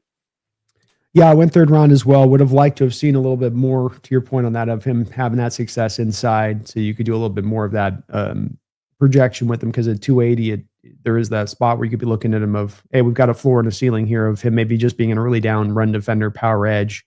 And even to your point on that back, again, the overall, his run defense is pretty consistent. There are the bad snaps mixed in there, though, in addition to it. But when the good snaps are in there, he's powered up. He's throwing tackles around. A guy that's got a real good timing for the snap count, something that I think does help him a little bit on the getting around some of the lack of maybe the quickness for at his size that, you'd have to typically deal with. I think he's got some custom pass rush moves that work really nice. You call them some nifty moves. I think that's the right way to kind of put it with it. Just long, plays really hard. I just like that kind of player at that size who plays that hard, knowing at very least you're getting that power edge that can set that hard edge for you. If you can get him a little more consistent in how he plays the run at times. But just liked his overall skill set. Got a rip move that can clear. Just has a knack for just finding a way to get off blocks. Nothing that really stood out majorly about his game other than just another one of those sort of power edges to the Nick Scorton, Samar Stewart type of guys. But I like his game, man. He was a fun player. I think there's a little bit in his bag he brings here that could be interesting. Even has a little bit of a counter inside that he can call upon at times. Did want him to be a little bit more of a brute against the run, but I still did put him in the 3rd round because I just think that the skill set's so unique. Yeah, I like him, and I do like the fact that I think he'll be somewhat flexible. But the other side of that is I'm not 100% sure what parts of that he'll actually be good at. Is he actually going to be able to do these things? Harder to project. Yeah, it is a little bit maybe of a tweener, and if he doesn't have that inside stuff that he can call upon to be a 3-tech, Brendan, that does definitely reduce his value as a player. Then at that point, if you're just talking about him as a pure edge, I think. Right. All right, next up here for me in the 3rd round is another Ole Miss kid here is Jared Ivey, another guy that there's a lot of differentiation of opinion on him. What is our thoughts on Mr. Ivey? Well, okay, here we go. Let me go ahead and pull him up here. This document's gotten out of control. Ole Miss, 23 years old, very tall, another really tall edge guy. A little bit bigger than a typical edge. And again, by the way, the percentiles are off because Mock Draftable thinks he's a down lineman. Yeah. Decent arm length. Aggregate puts him in about the 3rd round. Production has been good for Ole Miss the last couple of years. And remember, last year he was competing with Princely who was right up there at the who was right up there with the most productive pass rushers in the country. So it's a little bit harder to get production when you're competing with that guy. So had a really good season last year. He's got a natural ability to work his way through blockers. He's another one of these guys that just seems to kind of slide off blockers. Really good at converting speed to power coming out of his stance. He just gets up to like freight train levels of speed fast and hits with a lot of pop. He's got good punches, big time size for an edge rusher. And I think he'll be able to do some versatile stuff. He'll be able to slide inside on some passing downs, maybe. So there's some versatility here. I do think his reactive athleticism is a little bit limited. I think that his pass rush moves tend to be a little segmented and slow, so they're a little bit easier to read. He's not as powerful as I was hoping he would be, given how well-sized he is. So this one's a hard one. I don't know if he's going to add weight and slide inside. I don't know if he's going to be a 5-tech. I don't know what he's going to be. I think he'll find a way to add value, but I'm going to go early 4th rounder here. I'm just not totally convinced that it's going to work out on either side, so I'm a little bit wary, but early 4th. Yeah, I have him as kind of a poor man's Cameron Jordan, and in a similar way. The explosion of power I saw on tape with him as well. He is missing some quickness and bend that you'd like, but the explosion of power is legit. It gives him really heavy hands-on contacts where he can really throttle back a tackle. Another guy I think that can definitely give you the hard edge off that, as far as in Mike McDonald's defense, with the size that he brings and being able to set that hard edge, and something that is a necessity right now. It's a guy that's not going to light up as far as testing times go at his size. He's in that spot where it's just, he's got down to 274, I'm sure, for the testing stuff, but he probably played, I think, at 285. So he's really in that in-between place where you've got him at. I just like you say, how he gets off of blocks. He just finds a way to get off. He's got a lot of moves that he can use to do that. Double hand swipe down to the ghost move, a swipe and a bounce to the swim move, bull rush. He loads up the bull rush and then goes to the swipe. So he's got that. His pass rush moves kind of counter back one to the other, and how they flow, where one can look to this and the other can look to that. Your point on the segment aspect, I think, comes down to he has to kind of plan out the pass rush prior to the snap, and he'll give you a different plan every time. But unlike some other guys we might talk about in this draft who can be reactionary, like a Mike Green can be reactionary instantaneously to what he's feeling from the offensive lineman as far as their hands, and then give you a pass rush move to counter it. With this guy, he's got to kind of ahead of time go, I'm going to this, I'm going to that, and then it will work or it won't work. He's not really going to, counter you off on that. But another one of those big XL edges, and a guy, Brendan, unlike Savion Williams, I think a little bit here, does give me more certainty inside. Savion Williams gives me more certainty in what he's going to bring as an edge rusher. This guy gives me more certainty to being able to play inside into the 3-tech role if you ask him to do that, because he did it at Ole Miss and did it well when he's asked to do it. So did you land 3rd or 4th round on Ivy? I'm 3rd round on all these guys right now. Yeah. All right. These guys I land, I think he's just got he's too advanced with his hands, I think, for me to go into the 4th round with him. That's, to me, when I get to 4th round, I'm looking more rough or raw, or that there's just way more to have to kind of figure out and get advanced up if they're built like this guy is. Yeah, I was close. I was right there. Yeah, right on the line. It's near. Well, the next guy I've got on my list, another guy I'm going to be interested to see where you stand with him, as I was kind of quiet on him versus where some other people are with him, is the kid out of Ohio State, edge, Jack Sawyer.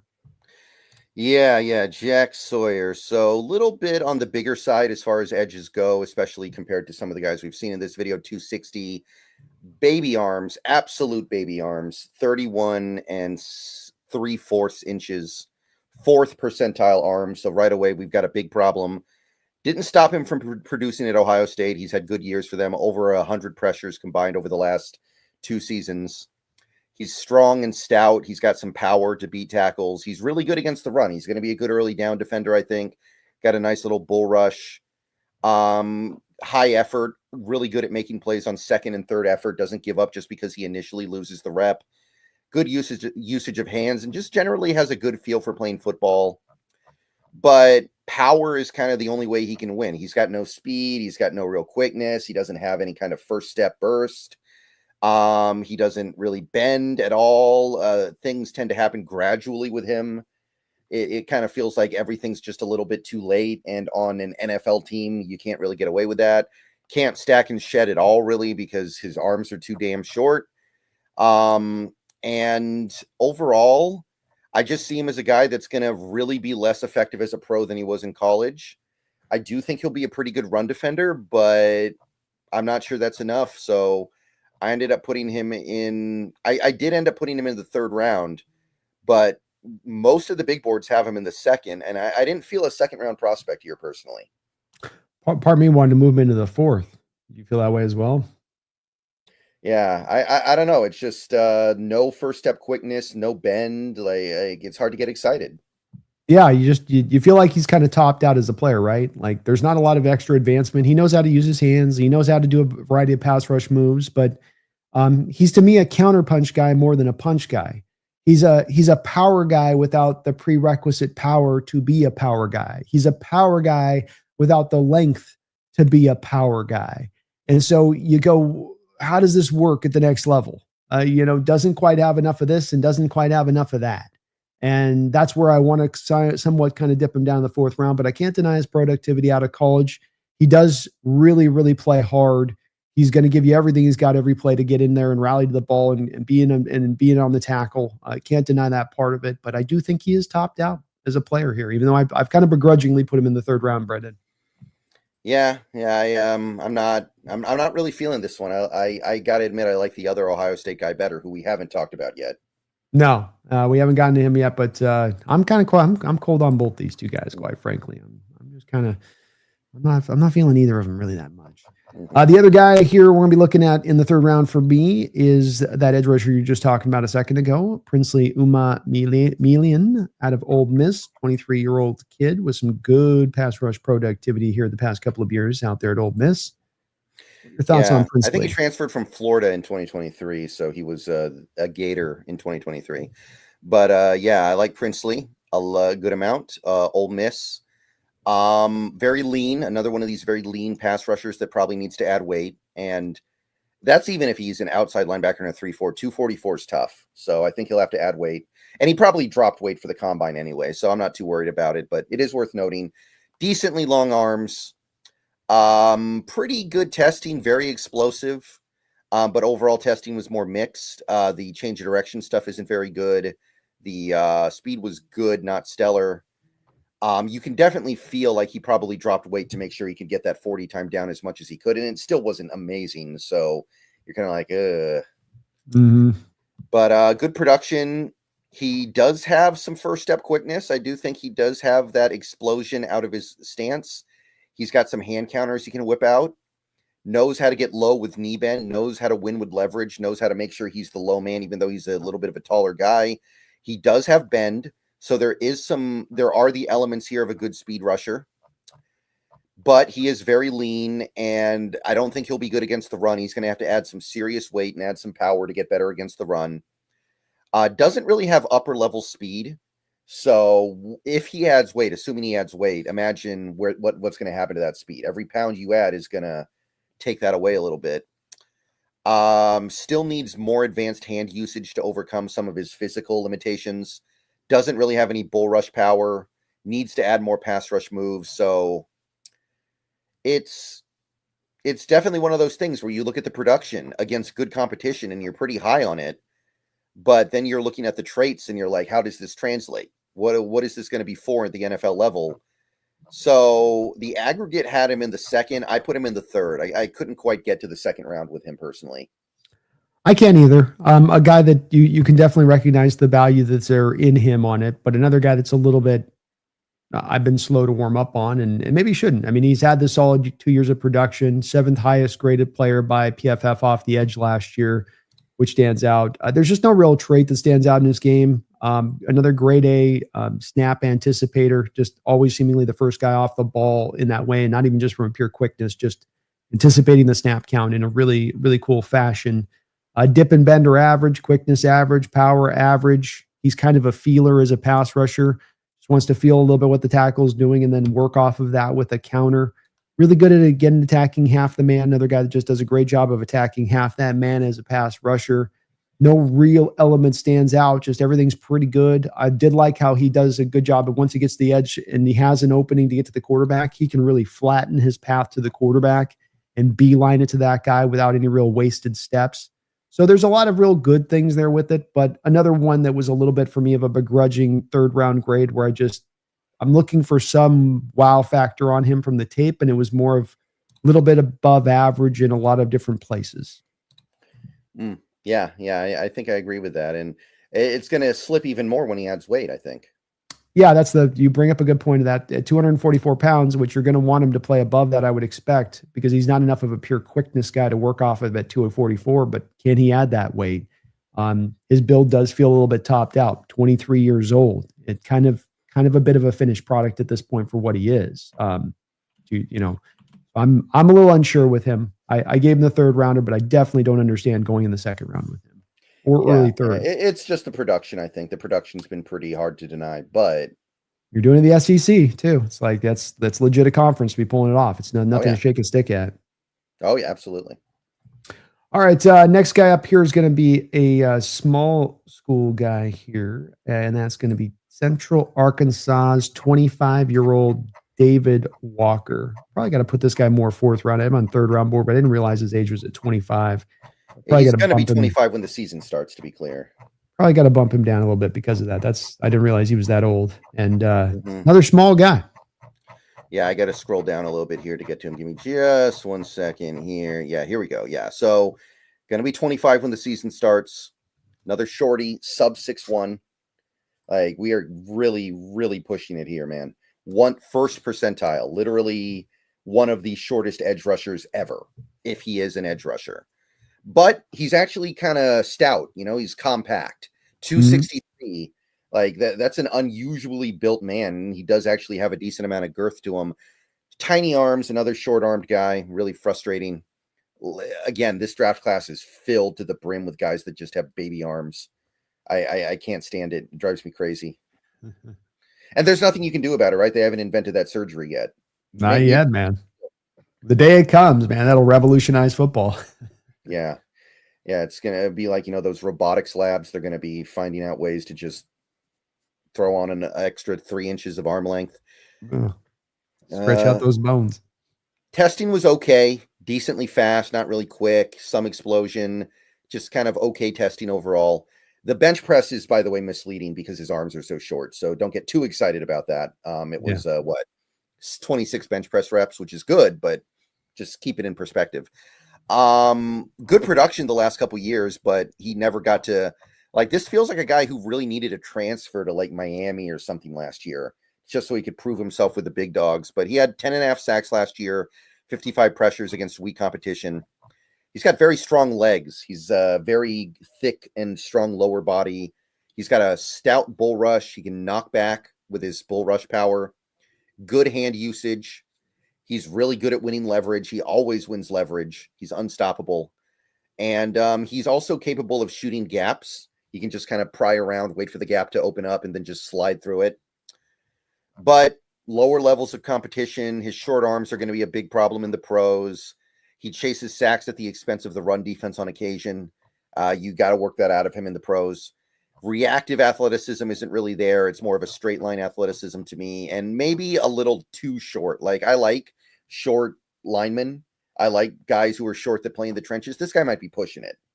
You do hit a certain point where it's just a little too much.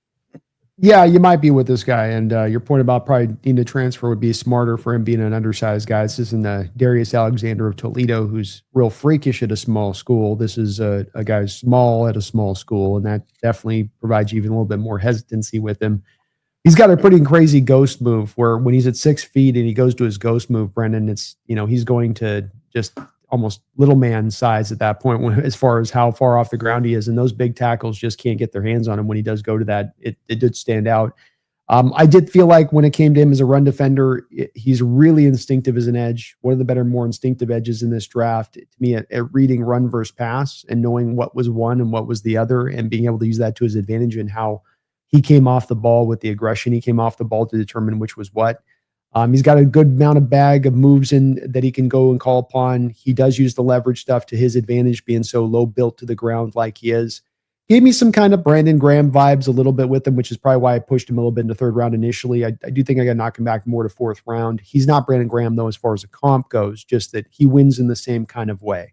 Like you said, sort of picking his way through traffic, finding a hole where he can, just give him a little bit of a crack of daylight, and he'll bust his way through there and find a pathway to the quarterback. So a guy that kind of got the job done, but that small school stuff is very weighted on this particular one. How many guys out of Central Arkansas do we have in recent memory that have been good pass rushers in this league? None. Yeah.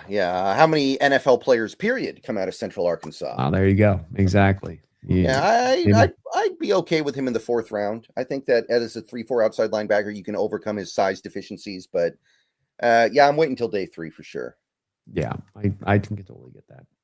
All right, keeping her on, moving here to my next guy, my last guy actually here in the 3rd round, and another one that I'm kind of begrudgingly on. Maybe you can sell me on this guy. That's Arkansas. Go from Central Arkansas to just Arkansas. Landon Jackson, 6'7", 281. Another one of these big, monstrous size edges in this class. Guy I've been watching for a couple of years here. Just gotten steadily better throughout his college career. Did you see the bag drill with him too at the combine, where they showed him like initially doing bag drills when he's like coming out of high school, and he's just, and then like he's really advanced now to where he's actually it looks competent. I think I remember that. Okay, I think I remember that. It shows you how much these guys really do like improve, and how where you can start from here, but you can come to there. Mm-hmm. Yeah, super tall, decent arm length. Testing was crazy explosive. This guy has massive explosion in his hips. And over 40-inch vert, which is crazy for an edge rusher, much less one that's a little bit bigger than the typical one. Very powerful, lots of strength, knows how to use his hands to get advantages. He can twist inside and win engagements against interior offensive linemen as well. I like his potential in twists and stunts, given high effort at all times. But he's got no bend, right? Bend is not really there.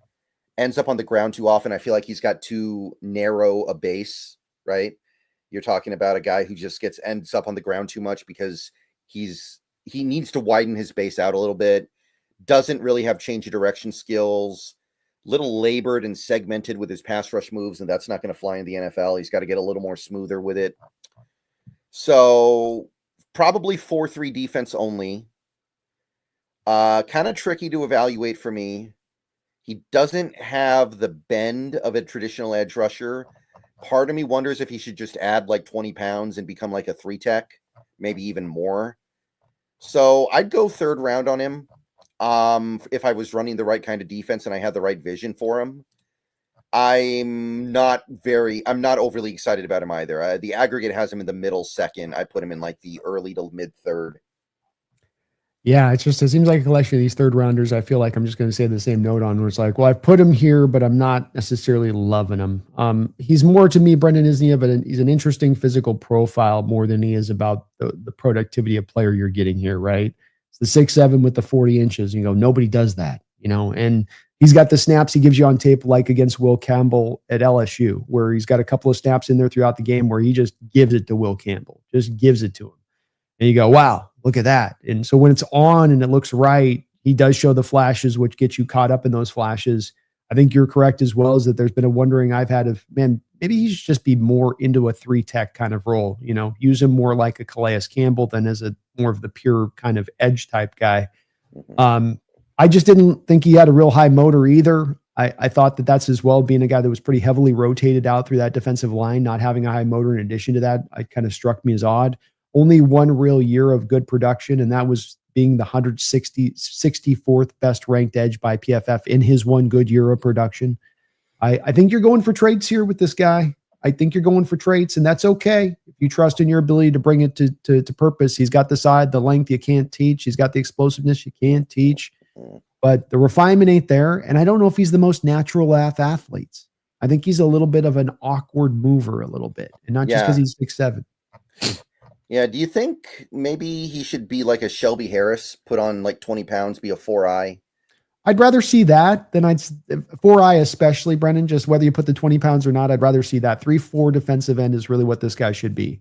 And working off of that, I know there's less of the 3-4 looks in base, and you wouldn't have this kind of player out there as much, but even as the 4-eye stuff, if you just want to have him on that as a 4-down lineman and kick him inside with an inside shoulder where he controls that, something like that, I think is better than him off the edge. I don't see unless he can get a lot more consistent in those flashes you see from him. And if I show you the flashes of him against Campbell, you're like, oh, that guy looks like a first rounder when he's whooping his butt off of it because it's such a clean reps. And when he wins, just doesn't happen consistent enough to there's the difference of you see the flash here and then you see a flash here and to the I see the flash and then I got to wait 2.5 quarters and then maybe I come back around to the flash again.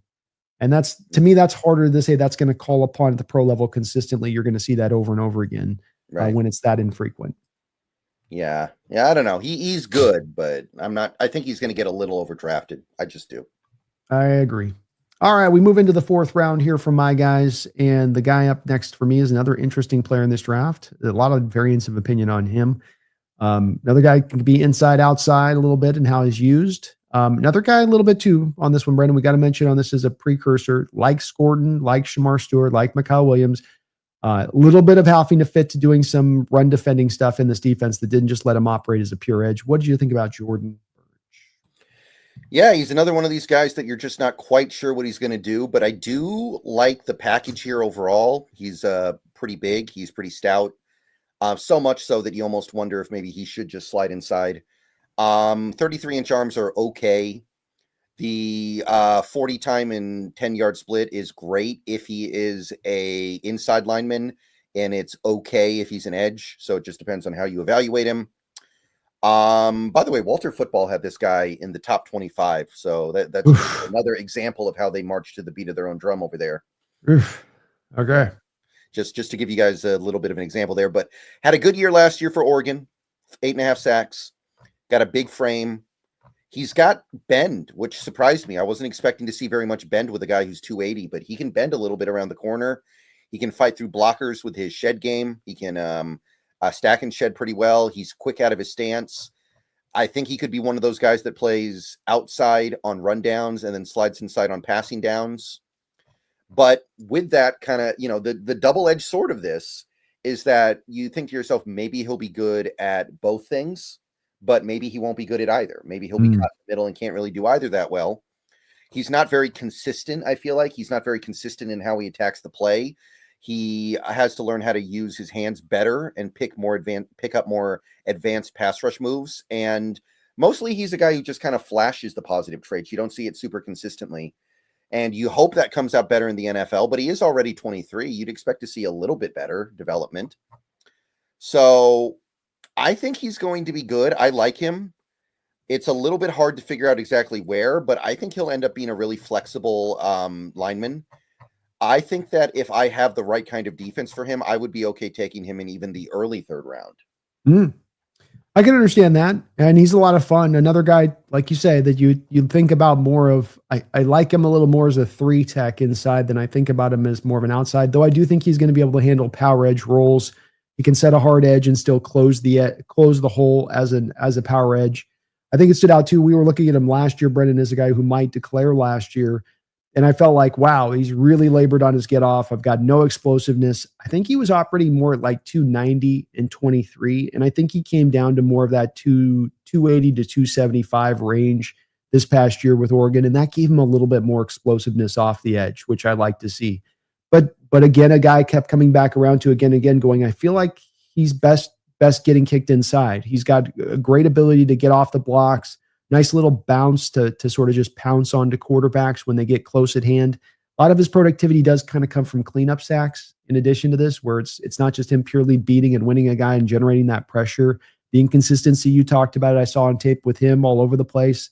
I worry a little bit about him just being maybe more of a pure tweener than can play outside at early downs, late downs inside, but I go, man, I wonder the tweener is where I end up sometimes landing on a little bit with him. But I've got to admit, he did take a step forward this year from what I saw from the tape last year. To me, last year, he almost looked like a poor man's Mike Morris. This year, I thought he really came forward and legitimized himself as a prospect. But I'd have to go 4th round worrying about that tweener stuff a little bit with him on that. Yeah, and I don't think he's a fit for the Seahawks defense. No, I don't either. So I'm not even really thinking about it in those terms. No, I'm not either. I don't see it. Even being the power edge stuff we need, I think we'd go with other power edges if we were going to go with right. it. Right. All right, well, let's keep it moving on that. The next guy I've got up here is going to be Elijah Roberts.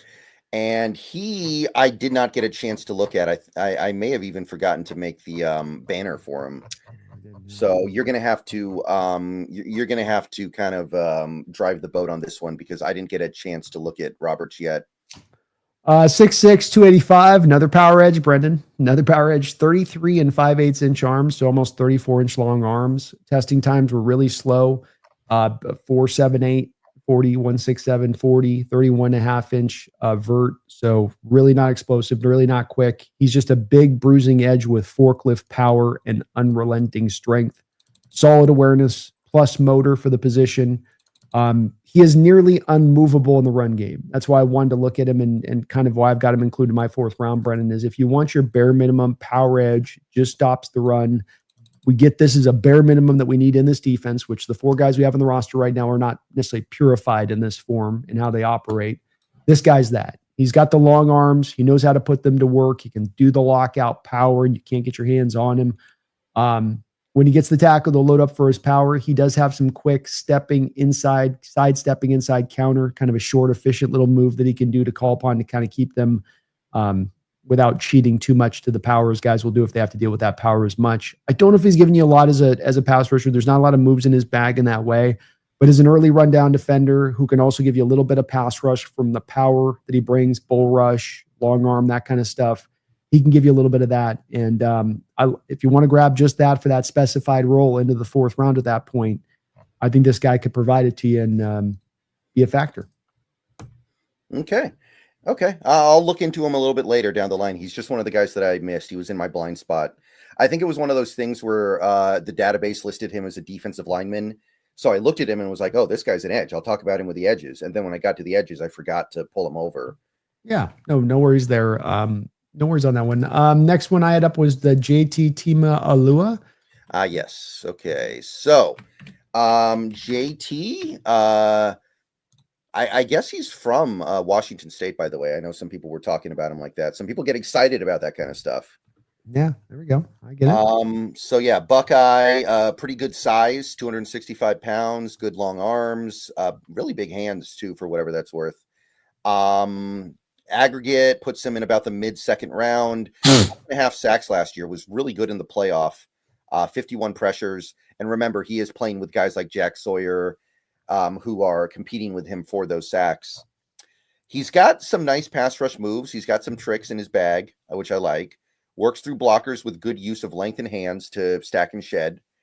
Strong and stout to hold his ground against the run. And generally speaking, he's got a good amount of raw strength and power. So I liked a lot of what JT brought to the table here, but it's a little like Jack Sawyer, admittedly. Doesn't really have any bend around the corner. Needs to learn how to get lower. He needs to sink his hips. Needs to get low so he can actually anchor down and hold his gap. He's going to need to add more pass rush tricks to his bag.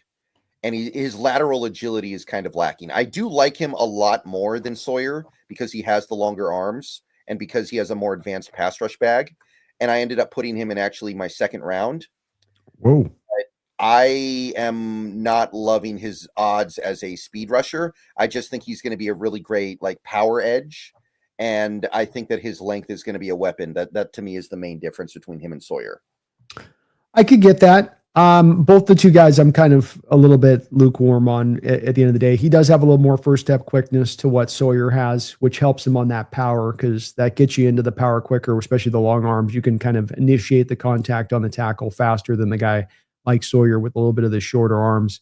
Like you said, shorter, very similar players to me in a lot of ways. They're much more similar than they're dissimilar in what they bring to the table. It's going to be a lot of energy, a lot of high motor stuff. Not a lot of necessarily physical wow factor to what they bring as far as athletes are concerned, or dip or bend or anything like that. If you leave him unblocked, he'll absolutely kill you, especially if it's a backside guy chasing it down. He's really good about that. I do think he can be confused a little bit on misdirection. Read option game just gave him fits. The RPO stuff especially, sometimes he just could not lock in on where the ball was. I kind of just came out the other end of it with him where I just felt like he wasn't very explosive after that first step quickness. And then you're not getting the dip. You're not getting the bend. The hand usage is kind of limited. The power's legit. The arm length's legit. The first step quickness is legit. The high motor's legit. But I think once I peel back off of that, I just didn't have a lot there. It was kind of like, that's kind of about it and what I've got from him. And then it's kind of empty. So I had to drop him in the 4th round kind of for that reason. Oh, you're muted. Yeah, I think what's there was enough to get me to like him quite a bit, but I feel you. I understand your perspective for sure. All right, we'll keep moving here to Louisville edge rusher Ashton Gillette, best the man can get. Yeah, I'm not really sure how to pronounce this one either, but I am definitely familiar with the player. He's a guy that I had my eye on throughout a lot of the season, actually. So, pretty decent size, 264 pounds, very short arms again, though. This keeps coming up. Good explosion, good explosiveness out of his hips at the combine. Really productive in 2023.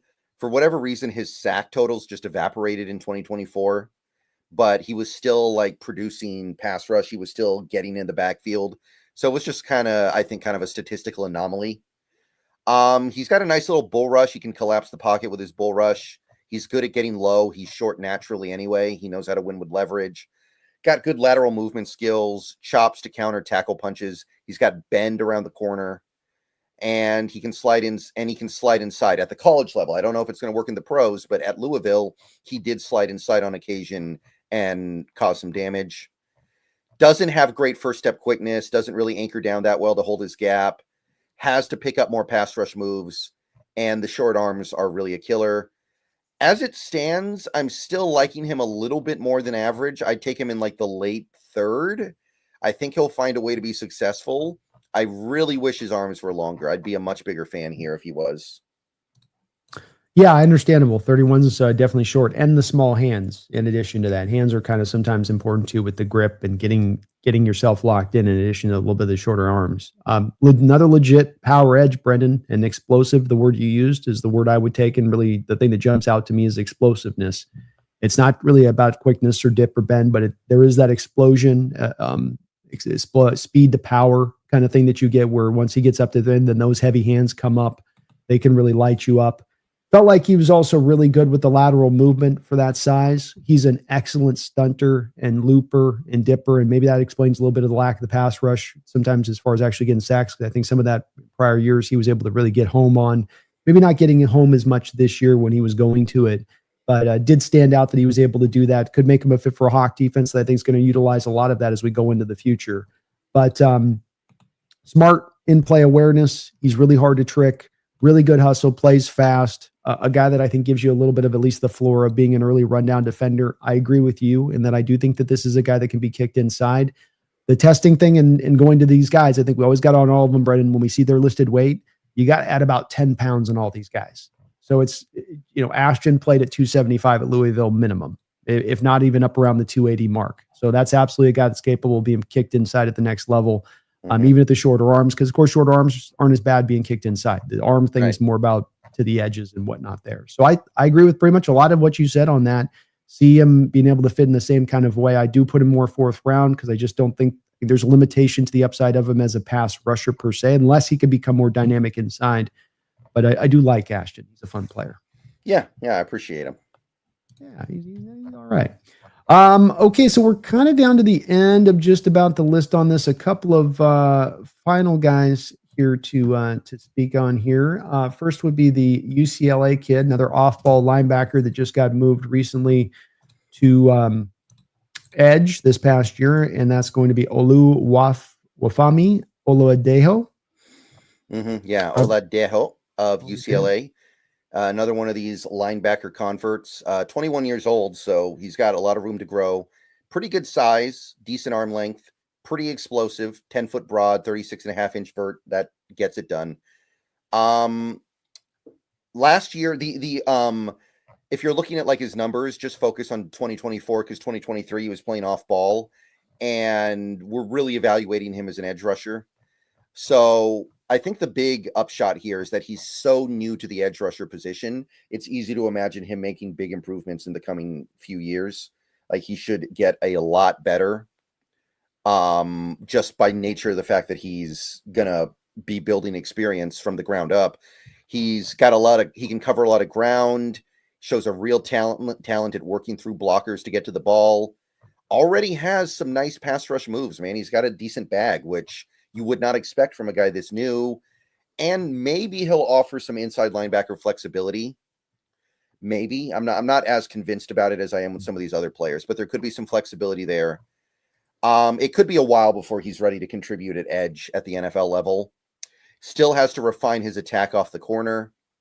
Not great at reading play design yet. I think that's going to be something that just comes with experience. He seems to be more of a straight line athlete to me than he is like a great reactive athlete. And I don't think he'll ever be good in coverage because of that lack of reactive athleticism. But there's immense potential here. I think the positional change was great for him. I think that there are some unfixable problems. I do think that there are some things that he won't ever be great at. But if I'm looking for a guy to develop, I'd take him in the 3rd round and feel pretty decent about it. Yeah, an aggressive, quickly reactive edge. Just absolutely explosive all to hell, coiled up, spring loaded, good bend. So brings a lot of some of the traditional stuff we want to see from the position. He brings it.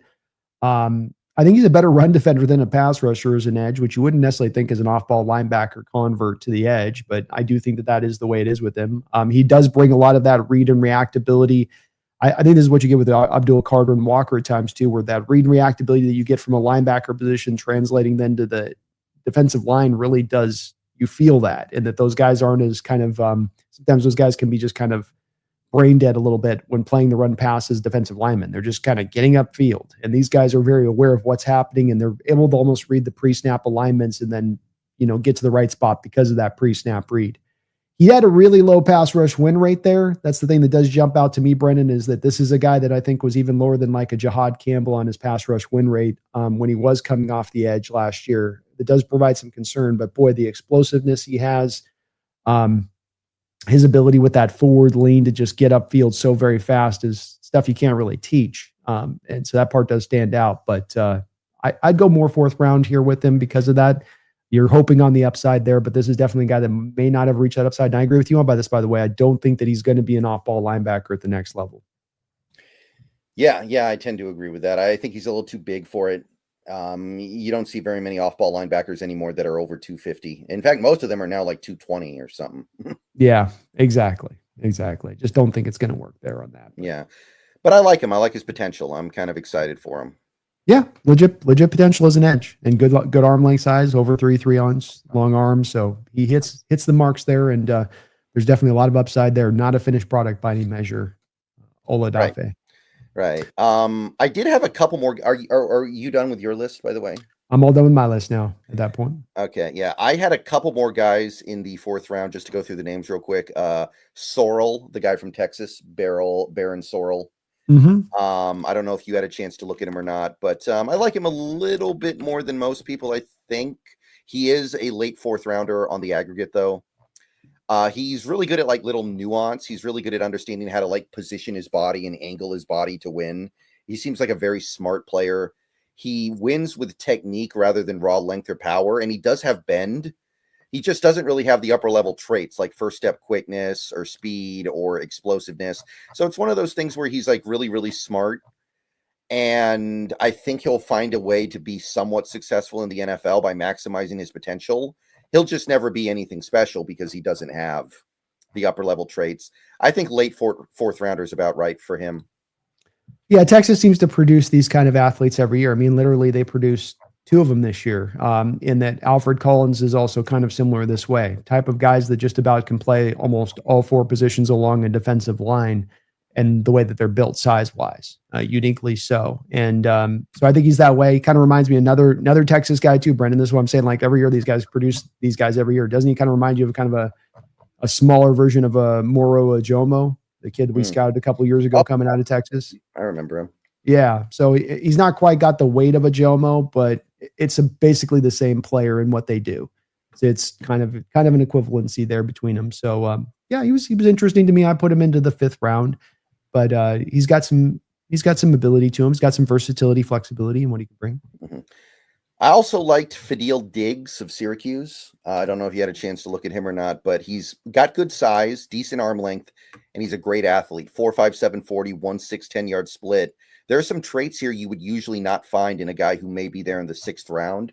I would not hate taking him in like the late 4th or early 5th. So I'm close to having him in that range. Okay. I didn't have a chance to get a look at him on that. Yeah, and I think that's really about it on my side, it looks like. Yeah, those were just the 2 guys that I had a little bit higher than you.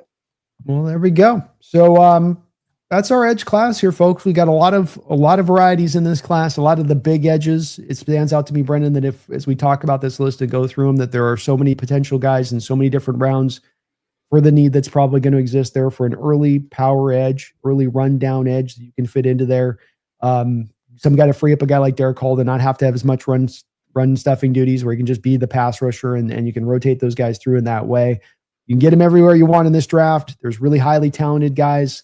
I maintain, Brendan, that in the first round, we're going to be faced with the conundrum of the value on the board's probably going to be edge, receiver, maybe cornerback, depending on if a guy dips. That's really what you're looking at as far as the guys available to you there. So it's, even though edge may not look like one that's a need here, folks, this is one where the value, especially early on, could just drive Seattle too hard to not go and grab one. And the future of the position is one where you kind of need to do this for where you're at contractually for the guys you have on the books and need to get ahead of this. Yeah, and again, I'm not obsessed with trying to patch our holes for this upcoming season, because I think that this team is not, personally, I don't think this team is primed to make any kind of a Super Bowl run at the moment. So I'm thinking, okay, how do we set ourselves up for the long term? That is kind of where I am right now. I don't see this team being worthy of overextending yourself to try to make that Super Bowl run. I see it more as a year where we're obviously not throwing anything away. I'm not talking about that, but it is a year where I am just trying to get the best talent that I can together, and I'll figure out how to use it all later. Yeah, you're not in damn the torpedoes, just go for it mode. You're in hopeful mode. You haven't closed the door on the season being successful, but you do want to be informed in these moves that you've decided to take the proper slow roll approach to getting this done and getting it done right. And that means trust in the value of your board. Don't reach for need, and stay as locked into that as you absolutely positively can. And that might mean taking an edge when you've got 4 really good ones already on the roster. Yeah. Kevin Mullen with a $5 donation. Thank you for that, Kevin. Says, am I a minority that Mike McDonald needs a defensive joker, either a strong safety or an off-ball linebacker for blitzing, yet can cover in the flat? We have enough edges for this year. I think getting a defensive joker would be good, but I don't know if that has to come at the expense of getting another thing that you need. And by the way, some of these guys might be defensive jokers. Some of these edge guys might end up playing that role for all we know. Yeah, I mean, they could. I mean, it's a possibility he's looking for that. It's kind of hard to quantify, I would say, a little bit in the respect of we haven't gotten really a feel for Mike McDonald if he's looking for like a Hamilton type exactly, and is not Witherspoon kind of then filling that role and what Witherspoon's doing. I think if we were to ask Mike McDonald on this, Kevin, he'd say that Witherspoon's the guy to be that guy for us. We view him as that kind of guy. But I'm also not as sure of this, Kevin, where I can say with absolute certainty that I know that he's not looking for that kind of guy. A Jalen Walker type, for instance. You know, some of this, Kevin's a little bit about where the game's going, which I kind of wonder about, Brendan, you know, the spy linebacker, for instance, being a position that's been so much of one that some defenses use it, some don't, depending on the quarterback. Does it become a little bit more standardized within your defense that you have this position for guys like Jaden Daniels and a guy like a guy like Walker out of Georgia coming out becomes more valuable because he can be that guy to spy on, and then he's got the juice, he's got the electricity to get to that quarterback when he tries to break the pocket and go run for those quick, easy 8 yards and a first down. I think that's where this starts to become where the evolution of the sport makes it more of a need, even beyond, Kevin, the need of it within the defense. But it's a great question. I don't have as much of a certain answer to it. Where do you stand with it, Brendan? Again, I just don't wrap myself up too much in specific needs. So I'm looking at it the way you are, like the stuff you said about Jalen Walker, I agree with. Like this idea of he could do a bunch of different things. Maybe he won't be stellar at any one part, but if he can do this and this and this, it's knocking out so many roles with one player that I do think there is a little bit more value there. Yeah. I think McDonald in general, the versatility aspect of defenders is something that more than having exact fit defenders to his defense, it's more of, can I have a defender who can do a lot of different things? Can I have an outside corner who can become a cover 2 shell safety post snap? Can I have an edge that can drop into space legitimately? He's looking, I think, for these kind of things. And if you have that wide skill set, it's going to appeal to him, I think, in general. But it's a great question, Kevin. It's a great question and something to kind of ponder. I mean, if let's say McDonald loves Amanwari and sees him as like his defensive joker, then sure, why not? But that's not the only thing we're going to talk about here. Yeah. We're going to say, hey, maybe we can get a great edge and that defensive joker. That's right. And it's certainly possible he targets us. Just hard to exactly pinpoint if that's, especially because he loves Witherspoon so much, and Witherspoon does come so close to fitting to that mold. He may not have a Hamilton-like length to him, but the versatility in the man zone, wherever you want to drop him, tackler, run game, he can do it kind of all in that way. And I think that he's kind of filled that role a little bit. But they might. Amanwari could be that guy, Kevin. To your point on that, they've met with Amanwari. We know they're interested. Absolutely could be that guy. I cut you off before there. I read on the dono. Did you have something you were? No. One thing I should say though is apparently the Seahawks have met with Michael Williams with a top 30 visit as of Let's today. go. Come on. I'm gonna be stoked, Brennan. I'm going crazy town if we pick him. We've gotten a blue chip player at 18 if we pick him. I'm gonna be more excited getting Michael Williams this year than even Byron Murphy last year in the first round at that point. Was slam dunk. I was more like kind of lukewarm on the Murphy thing. Yeah. I would compare that to getting Cross a couple years ago. I think that's comparable. I would too. And it's like, I think with this one, I keep coming back in my mind, Brendan, I was thinking about the other day, we've got so many players in this draft who the last year of their college career was injured or beat up, and it's going to depress their value. And we could really take advantage of this with a variety of different guys. Michael Williams being one of them. A safety like Kevin Winston might be the best safety in this draft above Amanwari, above Starks. But guy had all of his last year cut out in college. Or McLaughlin, the center of Ohio State, might be the best center in this draft, Brendan. Going to dip to the 4th or 5th round, though, because of that final year of an injury that he had. We've got a couple of these guys. And Michael could be that guy you grab. And I would love it, man. If we grab him at 18, that would be just a home run pick. Home run. Yeah. Do you buy the theory that top 30 visits are mostly used on prospects you're not sure about? Like if you're sure you don't like the guy or you're sure you like the guy, you're less likely to use it. And top 30 is more like, we don't know. Or do you think you would use a top 30 visit on a player you already love just to be sure? I think that there's some variety of usages. I'm not trying to give you the fence sitting on this, but I think that there's the ones that all the things you just said are true. I think that there's times you're trying to set a team on a trail for a pick that you want them to expect that you're going after. Like the Emeka Ibuka thing to me speaks of like, we want to get Emeka drafted ahead of our pick, almost like that getting released out. And we're really interested in this guy. We're really like, you know what I mean? Like you bring a guy in for a visit on that and you get him thinking that that's that way. Cause it does also on the other side of this, Brendan, it does really, we know truly looking at the past of this, indicate true, real interest in the player. There's been many guys that they've met with in the past on top 30 visits they have drafted. So it does mean interest. It does mean you're wanting to learn them more. Schneider's talked about bringing them in the building and seeing how they interact with coaches, how they interact with the guys in there lifting weights, and just how do they get along with guys in general on that. So there's a bit of that, but I do think there's the cloak and dagger stuff too, where it's like, let's get everybody thinking we're interested on this guy, let's bring in this like a quarterback, and hey, we're meeting with this guy. Everybody know we're meeting with him? I mean, no, does everybody know we are meeting with this guy? Cleveland? Did you hear that we're meeting with, there's a little bit of that, I think, kind of going on too. Yeah. Don't you? Okay. Yeah. I think that's probably a pretty valuable weapon. But I've wondered about that. I've wondered if they necessarily, if it's possible to have a player you like so much you don't even use the top 30 visit because you're like, we already know. 100%. I would like if you have all the investigation you've done where your PIs and your contacts in the department are saying this guy's bulletproof, he's awesome.